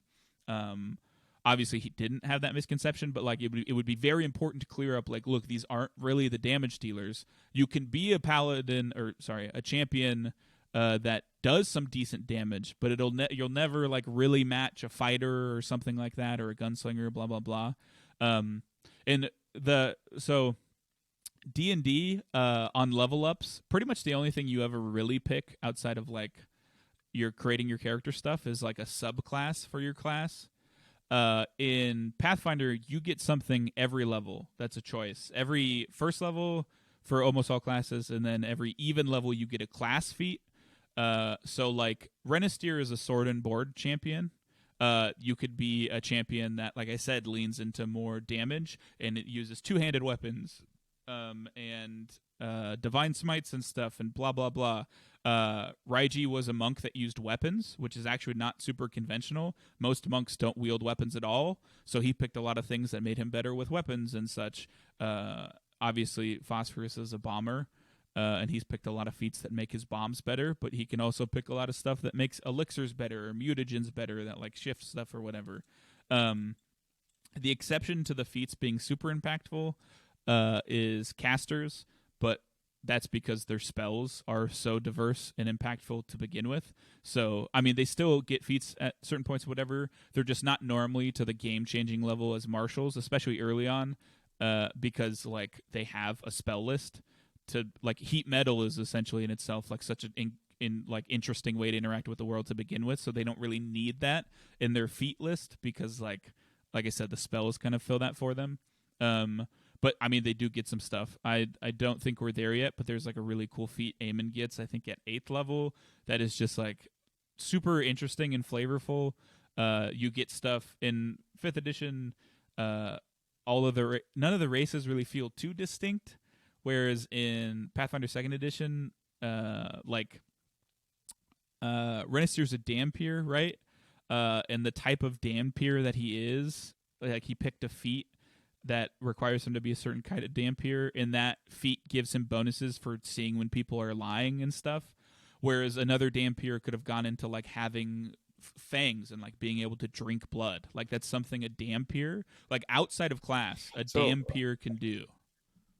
so I guess my thing is I always how you describe Pathfinder and how I've heard other people talk about it is how I feel like non D&D people think D&D is, Mm-hmm. Yeah, where it's like it's because either people imagine it's like 100% homebrew and you just kind of make up rules, or um, people always from the outside viewpoint think like, well, in order to have a really elaborate story, it would have to be a pretty robust and dynamic system. Um, but when yeah. I started trying to like compare the two, it seemed like D&D is a bit more simple and rigid compared to Pathfinder, but that's just my initial perusing of the rules and classes. So fifth edition, like I respect fifth edition for what it is. I don't think I would have gotten into tabletops if it wasn't for D&D fifth edition. I can see a lot of people getting into tabletops for the first time, playing Pathfinder second edition for their first tabletop and bouncing off of it. I don't think like you would be one of those people, but I can see plenty of people that like aren't even in a lot of creative spaces or anything, or like don't even know about tabletops. I think throwing them into Pathfinder second edition sometimes might be a bit rough and might send some people away instead of if they started with fifth edition. I also think Pathfinder. So, Oh, sorry, continue. or go ahead, finish your piece. I was just gonna say I also think Pathfinder. Pathfinder Second Edition isn't. It doesn't have to be the game for everyone. I think it's like probably my favorite tabletop currently than I've ever played. But I can also see why people would want to play Fifth Edition over it. I do not feel that way at So, all. 5e, Dragon Ball Z, Pathfinder, One Piece. Yeah, a little bit, for sure. It's the main thing it comes down to for me is from a GM side of things. There's a lot of stuff in fifth edition that like doesn't have rules, which, as you say, a lot of people like fifth edition and they forget that they like fifth edition with their list of like 30 homebrew rules that they've made. Where Pathfinder Second Edition out of the box is an incredible game, and obviously we've modified it to some degree, but nothing to the level that we would have done if we had like played Fifth Edition. So like this is my perfect example. In fifth edition, monks have ki, which they can spend to like basically do magic-like abilities, but the game never quantifies whether it's magic or not. It's not spells. It's not like they don't have a spell list, but they have ki that very clearly does magic, essentially. And there's no rules that explain whether it can be counterspelled. Well, I mean, it can't be counterspelled because it's not a spell, but whether it can be like dispelled like you would dispel magic, or whether a field of anti-magic would affect a monk's ki. There's nothing that says that. So it's like, well, the GM should decide. In Pathfinder 2nd Edition, there's a whole system of traits and stuff that like every action or ability and stuff will have traits. Each races, whatever, everything has traits. So if something has magic, it'll be marked that that it's magical. So like Raiji's fire stance is magical, so that if something were to affect magic, it would affect that. If he entered a field of anti-magic, so to speak, I don't have to guess, I know that his stance is affected by that.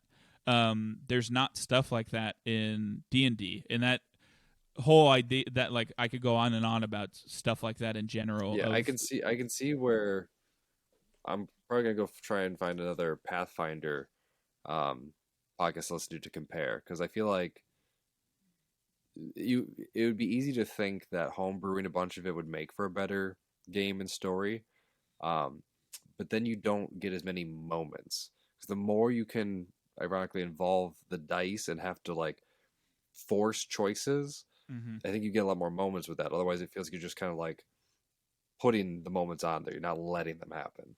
Yeah, So, at a certain point, it's like not. This is an interesting point. It's not a tabletop. It's like you're just telling a story if you like ignore the mechanics to a degree.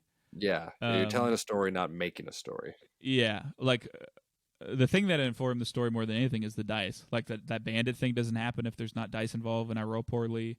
Like the whole concept of one of the things I think about all the time is if they had been able to stop the underground lab from blowing up, like how would that have played out? There's a lot of stuff in there that they didn't really get a dive into. Yeah, they just gotten the tablet sooner. Like that was my thing. A lot of stuff.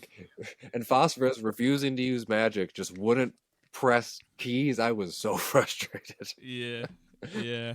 But it was on character, so I was like, it makes sense. But I was like, just you have time. Yeah, that was yeah. I think he got one away. I think his last roll was one away from being able to do what he wanted.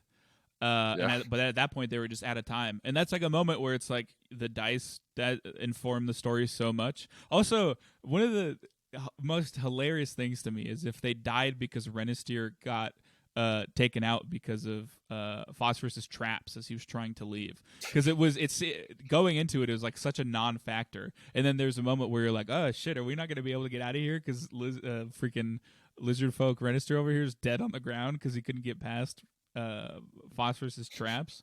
Which is just like another thing that it's like, yeah, it makes sense if something comes in behind you, you want it trapped because they don't know they're going to have to escape super quickly. And then when they need to, they're like, well, shit, the entrance is trapped. So what are you going to Oh, do? and that was my point. Is like Phosphorus has these interactions. It's like, well, if something bad was going to happen, it would be that, right? Mm-hmm. Another big thing that So, Pathfinder Second Edition does is there's a critical success, a success, a failure, and a critical failure state for a lot of things. Fifth Edition just has success, right. failure, and then crits can happen if you roll a natural 20 on attacks, and crit fails can happen if you roll a natural 1 on attacks. But how Pathfinder Second Edition works is if you roll a natural 20, it upgrades your level of success by 1, which most of the time means you crit, and if you roll that 1, it downgrades it, which most of the times means you crit fail instead of just fail. But if you roll 10 above or 10 below, you also, as I'm sure you've picked up from listening to the podcast, you can crit succeed or crit fail things, which is so much more dynamic because it means that, like, in D&D, a fireball spell, you roll a reflex save or dexterity save in 5th edition. You either pass or you fail. You either take half damage or full damage. That's it. Whereas in Pathfinder 2nd edition, you either take no damage, half damage, full damage, or double damage. So it's the saves are much more important in everything like that in general because minute differences in numbers mean a lot more. Sure, when they're fighting an enemy that has a very high to hit, like plus 13, Renister will probably still get hit every turn. But like if that thing was targeting Peter, so to speak, Peter would be getting crit every turn because not only does having a high AC mean you get hit less, it means you get crit less, as well as having like a low save in something. If a creature has a plus 11 in a save compared to like a plus 4 in a different save, that's a huge swing in all of these debuffs and stuff. That's why like Renister going into tripping and getting things flat-footed is so important because it increases everyone's chance to crit by 10% as well as to hit by 10%. Which is huge. It makes for a lot more tactical combat. Yeah, they got a lot better, and it's fun because it ties into his growth as a character of Mm-hmm. first being teased by it, trying a range weapon, being awful at the one he tried, and then like being like, nope, Yeah. I'll stand in front, but not get close. Partly because the couple times he did get close was the big nasties, and it just walloped him. Yeah. But yeah, and but those are the moments where like it can feel. There was a moment. There was some moments where he was like, I don't think it had really clicked for Micah that. Sure, he was he was used to 5th edition where he's like having high AC means I don't get hit very much. Whereas there's very much some enemies you'll run into where you're like numbers wise on their first attack, especially because of multi-attack penalty, you're gonna get hit. That's just like how it works. Their dice, unless I roll really bad, their plus is just high enough.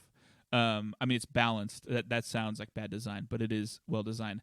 But what I think it hadn't really clicked for Micah until I talked to him about this is that like, yeah, you got hit a lot there. Every single other member of the party is probably dead at that point because they're getting crit every time you get hit in comparison, or like they'd be crit a couple times you get hit, and you have a lot of health and your AC is high enough that like you are soaking up that damage so that it's not absolutely two-shotting Peter or Eamon or whatever. So I think that finally clicked for him where he's like, even if I'm getting walloped, it's good that I'm getting walloped, which is just like I can see why that's hard to like internalize because it's like, especially for his character, there's and he didn't get a lot of chance with like the smaller ones to like go blow for blow. It was almost always when he needed to be in front. But yeah. That the tree fight with the frogs was pretty rough for him because he's like, well, I don't have the mobility to really get to him, so guess I'm just down here. They destroyed the crit build of a bridge. Yeah.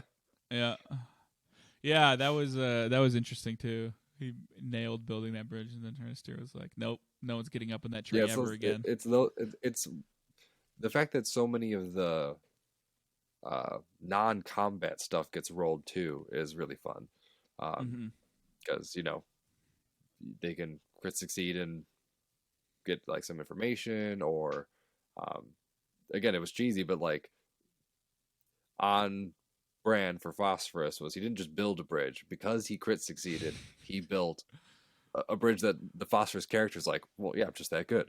Like, Yeah, yeah. It's like it's perfect. Yeah. There's one of my favorite things that Pathfinder encourages too, because technically you could do this in any system, is it encourages secret checks, which are dice rolls that I roll and the players don't see, which I think makes a lot mhm. of sense because as someone like yourself who hasn't played a lot of tabletops, it's hard to quantify how hard it is to not to like take yourself out of the mindset of not knowing what you rolled. Like if you go to look for your keys and you can't find them, it's not like you in as a person are like, oh, I rolled a 1 on looking for my keys, that's why I can't find them. You could just be looking where there's no keys. Right. Whereas like in game, if they search a room and they think there's a hidden door, if they roll like a nat 1 on their perception check, they're going to be suspicious even though they have no reason to be, because you Or don't if know they if get there's a a door. Yeah. or I've watched it happen a few times where they crit succeed and you're like, you chose to roll for it. I wasn't saying it was anything you could get. Yeah, Like, yeah. Like you search this room that has nothing of value like super well, and you're sure there's nothing of value, stuff like that. So that's why secret rolls are so cool, is because I can roll behind the scenes, and they don't know if they got a nat 20 or a nat 1, and there's just nothing to find, or they missed the most important stuff. Like when in the underground lab at the end of season 1. Peter looks for the secret door that's there that eventually opens and leads to that big chamber. And I rolled behind the scenes and he didn't find it. But if I roll mm, out in the open and he rolls low, he might be like, someone else should look. But no, he doesn't do that because he doesn't know if he rolled great or not. He just knows he didn't find anything. yeah, Same I thing think with Renister noticing Kuhara's uh, like lack of a limp. That was all behind the scenes stuff. So oh, see, I conceivably, didn't know that. yeah, I thought you were just throwing him that. no, conceivably, if he doesn't pass, he had a bonus. He had circumstance bonuses because he spent the most time with her. But I think he was very close to not passing, and I think he also has the lowest perception out of everyone. But if no one passes that, they walk right into a trap, Yeah, essentially. Which is that's the organicness of all of roles is super fun. yeah, Although there's at least one time when they successfully terrified somebody that just didn't have any information. yeah. That's the other thing is like, sometimes you do really well, and it's like at a moment where it's like it doesn't matter. Like the perfect example, like I said, is like you search a room really well, but there's just nothing to find, or like you interrogate someone perfectly, but they don't know anything, or anything like that. Yeah, yeah. Like Renister was super intimidating to those goblins who had legal weed on them. It's like that doesn't. Who cares?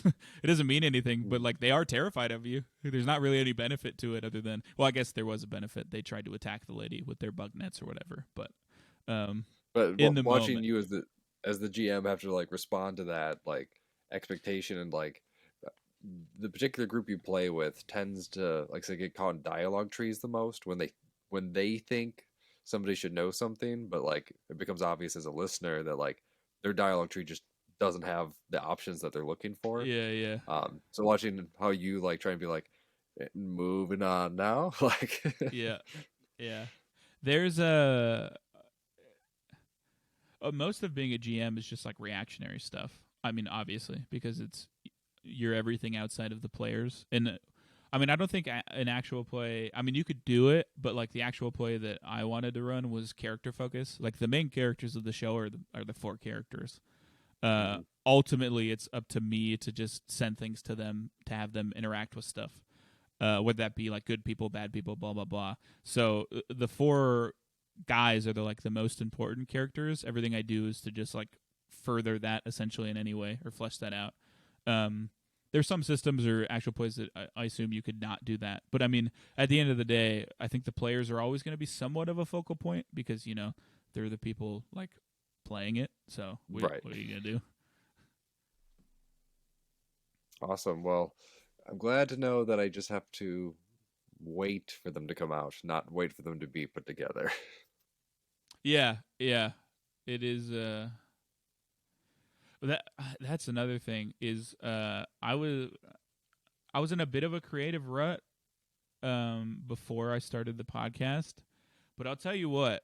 like for anyone out there who does anything creative, if you really want to push yourself to get better at it, do something that other people are expecting you to like have a schedule for. Like I made music before, and I always kind of like, I never really took it as seriously as I'm taking the podcast, mainly because whether I release a song today or in 1 year, no one cares or knows really at like, Right. you know, where I'm at. Whereas like when you start a regime, like outside of the audience, even the people playing in the podcast, the guys know that it comes out weekly. Like they're gonna know when I just like stop releasing it, right? So nothing has been Hmm. more of a kick in the butt to like take that leap from this is a creative hobby to I'm taking this pretty seriously than the podcast. Because I mean, I don't want to let the guys down, obviously. So there's been plenty of times where in the past I wouldn't have done creative stuff, but I get home from work and I'm like, I have to edit tonight. And sometimes, you know, you got to be healthy about it. You don't want to run yourself into the ground, but it's the kick in the butt I've needed to like really take the next step, I think, creatively. Because, you know, like I said, I don't want to let the guys down, especially now that we have, it's quite small, but we have like some sort of audience. Is also like, I obviously don't want to like, it comes out every Wednesday. I don't want to be the podcast who like out of nowhere stops having it come out every week and so and so. If you aren't already planning to do merch, let me know and I will help you figure out merch because I want merch. Yeah, for sure. I will for sure talk to you about that because I don't know. We're a bit of a insider info, but we're in the midst of coming up with a new. Um, One of the guys has some graphic design background and stuff, and some of them have been working on a new logo and stuff. Because the logo we have currently is like quite literally something I think John made on his phone when we just like needed something. Because I'm a big believer in Mhm. don't sweat the details too much of like the outside stuff. What's most important is like get the product out there, especially creatively, because you're going to learn so much from just doing it.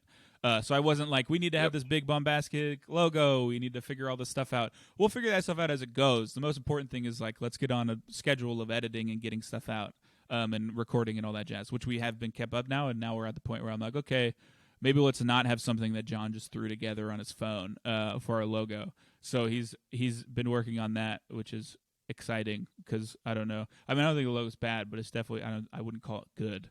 But yeah, I will talk to you. I do want to talk to you about merch and stuff because I don't know when or anything. Like the time frame of what we would do or whatever. Blah blah blah. Yeah, I don't. There's just so I'll much I don't send you know some about it. stuff about how to do a quick turnaround, at least for the phrases. Yeah, Just, you know, hit like uh hit it with a bomb, how many Renesteers. yeah. uh, Yeah, that was the bit I was sad was gonna die when Raiji left. Is the how many Renesters? Yeah. Um, that was one of my first thoughts Well, because and I was then like, damn. and the and the Peter thing being a bit. Yep. Yeah. Yeah. Yeah. Which I mean, Like, it's a good bit, but at a certain point, they're gonna come up to somebody where it's super important that he has his actual name, and Raiji would have just spoiled it, which would have been rough. right, which Um, is where like in where the story was going, Raiji just was not a good yeah, character for choice. sure. They get into a part where He it's because like either he would, secrecy's important, and Raiji is not the man for that job. yeah, because either he had to dominate the group or fall to the wayside. Like there wasn't a lot. He was such a strong laned character. Yeah. So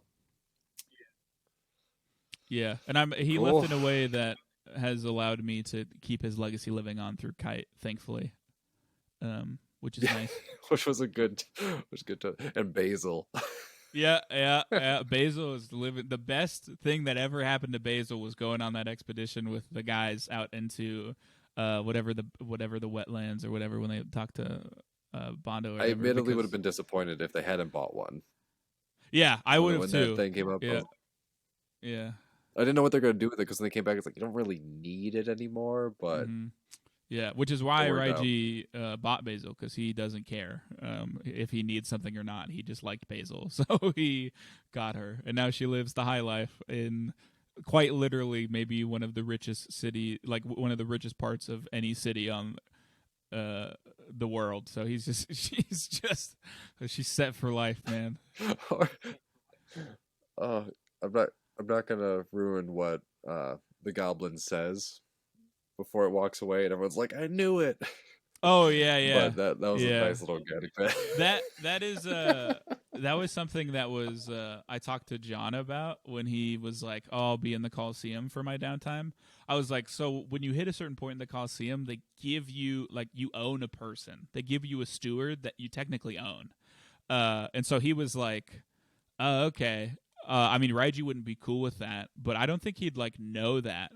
And I was like, "That's fair." So essentially, what John's headcanon is that Kite was Raiji's slave, obviously, but he never knew that, and Kite learned pretty quickly that Raiji didn't treat him like he was a slave. If anything, Kite did more of the work in Raiji's downtime than Raiji did. All Raiji did was really fight. Kite was the one that made all the connections, bought everything, blah blah blah. So once Raiji decided to leave in the downtime, Kite was like, "Okay, cool. Can I be free?" And he was like, "What do you mean?" Which is like it's just like such a Raiji thing of like, "Oh, I've owned you. That's messed up, man. Like, my bad, whatever." And then he left. So it's just like Well, I need it's somebody to take care of Basil. Can you do yeah, that still? Yeah. yeah, Okay, then have the yeah, place. yeah. All this stuff, it's yours. Cool. I don't. It's like it's funny because like to Raiji, that was like Kite is doing him a gift. He is doing him a favor of taking all of his wealth and like taking care of it because Raiji doesn't care. Whereas in Kite's perspective, that this is the greatest thing that's ever happened to him. So it's definitely an interesting dynamic. It's win-win for sure, but it's just like it's just such a credit to Raiji being, as you say, like so one note in an insane way. But the transition was perfect. So I mean, Yeah, it's you got to quit while you're ahead in that way. yeah, yeah.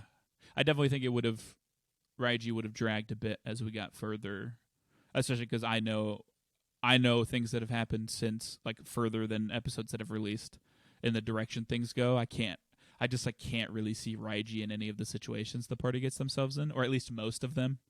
What with the Um, with the espionage and esoteric understanding.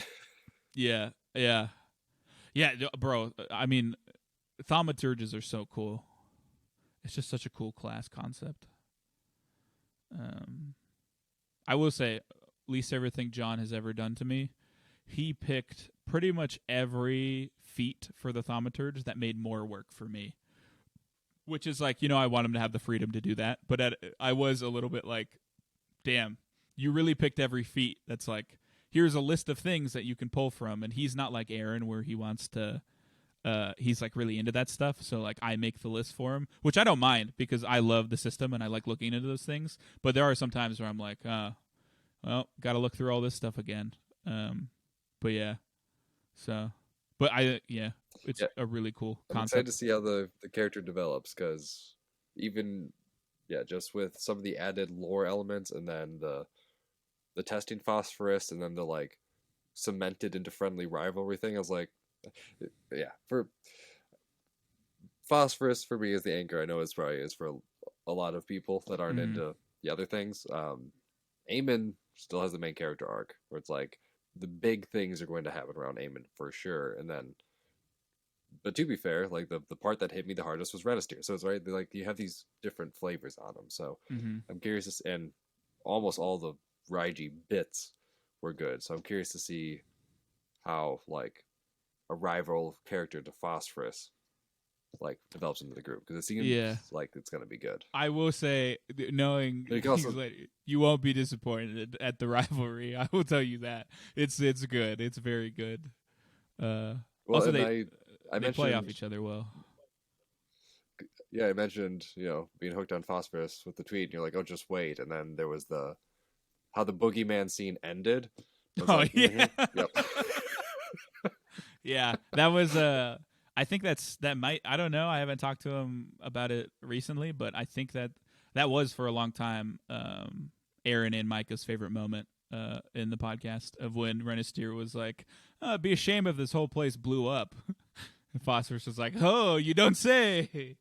Um, yeah, yeah. I don't know if there's a new one that's overcome it, but that is a really good moment, especially because Amon's just trying to calm this kid down, and the whole freaking tree explodes essentially. Uh, Well, and Phosphorus, and it's a revenge thing for Phosphorus in that one because Phosphorus had been pretty good at just I stay back, I throw bombs. That was the first time when it's like he was in it. Yep. Yeah. Yeah. Because he tried to sneak up and almost got hung. All right, Uh, awesome. So looking forward to it. Um, yeah, yeah. I mean, for the few people that'll early on listen to this, immediately go follow Dying Five because Thank you. yeah, I can't give enough praise. It's really good. Like I said, that it. I was curious how much of it you thought through, but it sounds like you did quite a bit of like imagining it for an audience, and it definitely shows. Yeah. Yeah. Yeah. Like I said, that was kind of the big thing from the beginning is being of trying to be really aware of how it would be as a product, as well as how it would be as like me GMing for my friends. And it is thank you. It is good to hear that at least comes through to any degree because yeah, like I said, it's a core. It's the main thing I wanted to get across is not just make a fun campaign for my friends, but also make a fun show. All right, was there anything else you wanted to teaser with or share? Otherwise, I feel like we're just gonna keep getting into more spoilers. We're gonna talk about the whole thing, every dynamic Yeah, at this yeah. point. So I mean, the only thing is, I don't know if I've said it super publicly, but the general idea for Dying Five is 4 seasons per campaign. Obviously, it's a little ahead of ourselves to like get into campaign 2, but each season 1 obviously was level 1 to 6. Season 2 is level 6 to 10. Or 1 to 5 was season 1. 6 to 10 is season 2. I think the between season 2 and 3 will be the longest time skip, like maybe years. Probably not like a long time, like a decade, but maybe like a year or two in between season 2 and 3. And then season 3 will be two. They'll have skipped 2 levels. It'll be 12 to 16. And then the last season, season 4, will be 17, 18, 19, 20. So only 4 levels. It'll be like a. It'll still be decently long. It'll just be missing a level of like the end of the whole campaign, yeah, obviously. your anime influence is super showing because Mm-hmm. the beat thing is Yeah. gonna and the way that the story arcs and villains are gonna progress, and you already just like an anime, you put all the seeds like Yeah. in pretty Yeah. early. Yeah. And then obviously after that, hopefully we are at a point where we just go into another campaign. I do think, kind of like we did the Bandit one shot, we do have plans to do well a one shot at the end of every season to just like more for the guys than anything to get a breath of fresh air of like out of the normal campaign. But I do think we want to do something a little longer in between the campaigns because there'll probably be a time skip in between the campaigns. So I would want to do something like in that time skip. I think would be really cool. Of like probably not something to the length of a season, but like a couple levels of new characters doing something would be super interesting.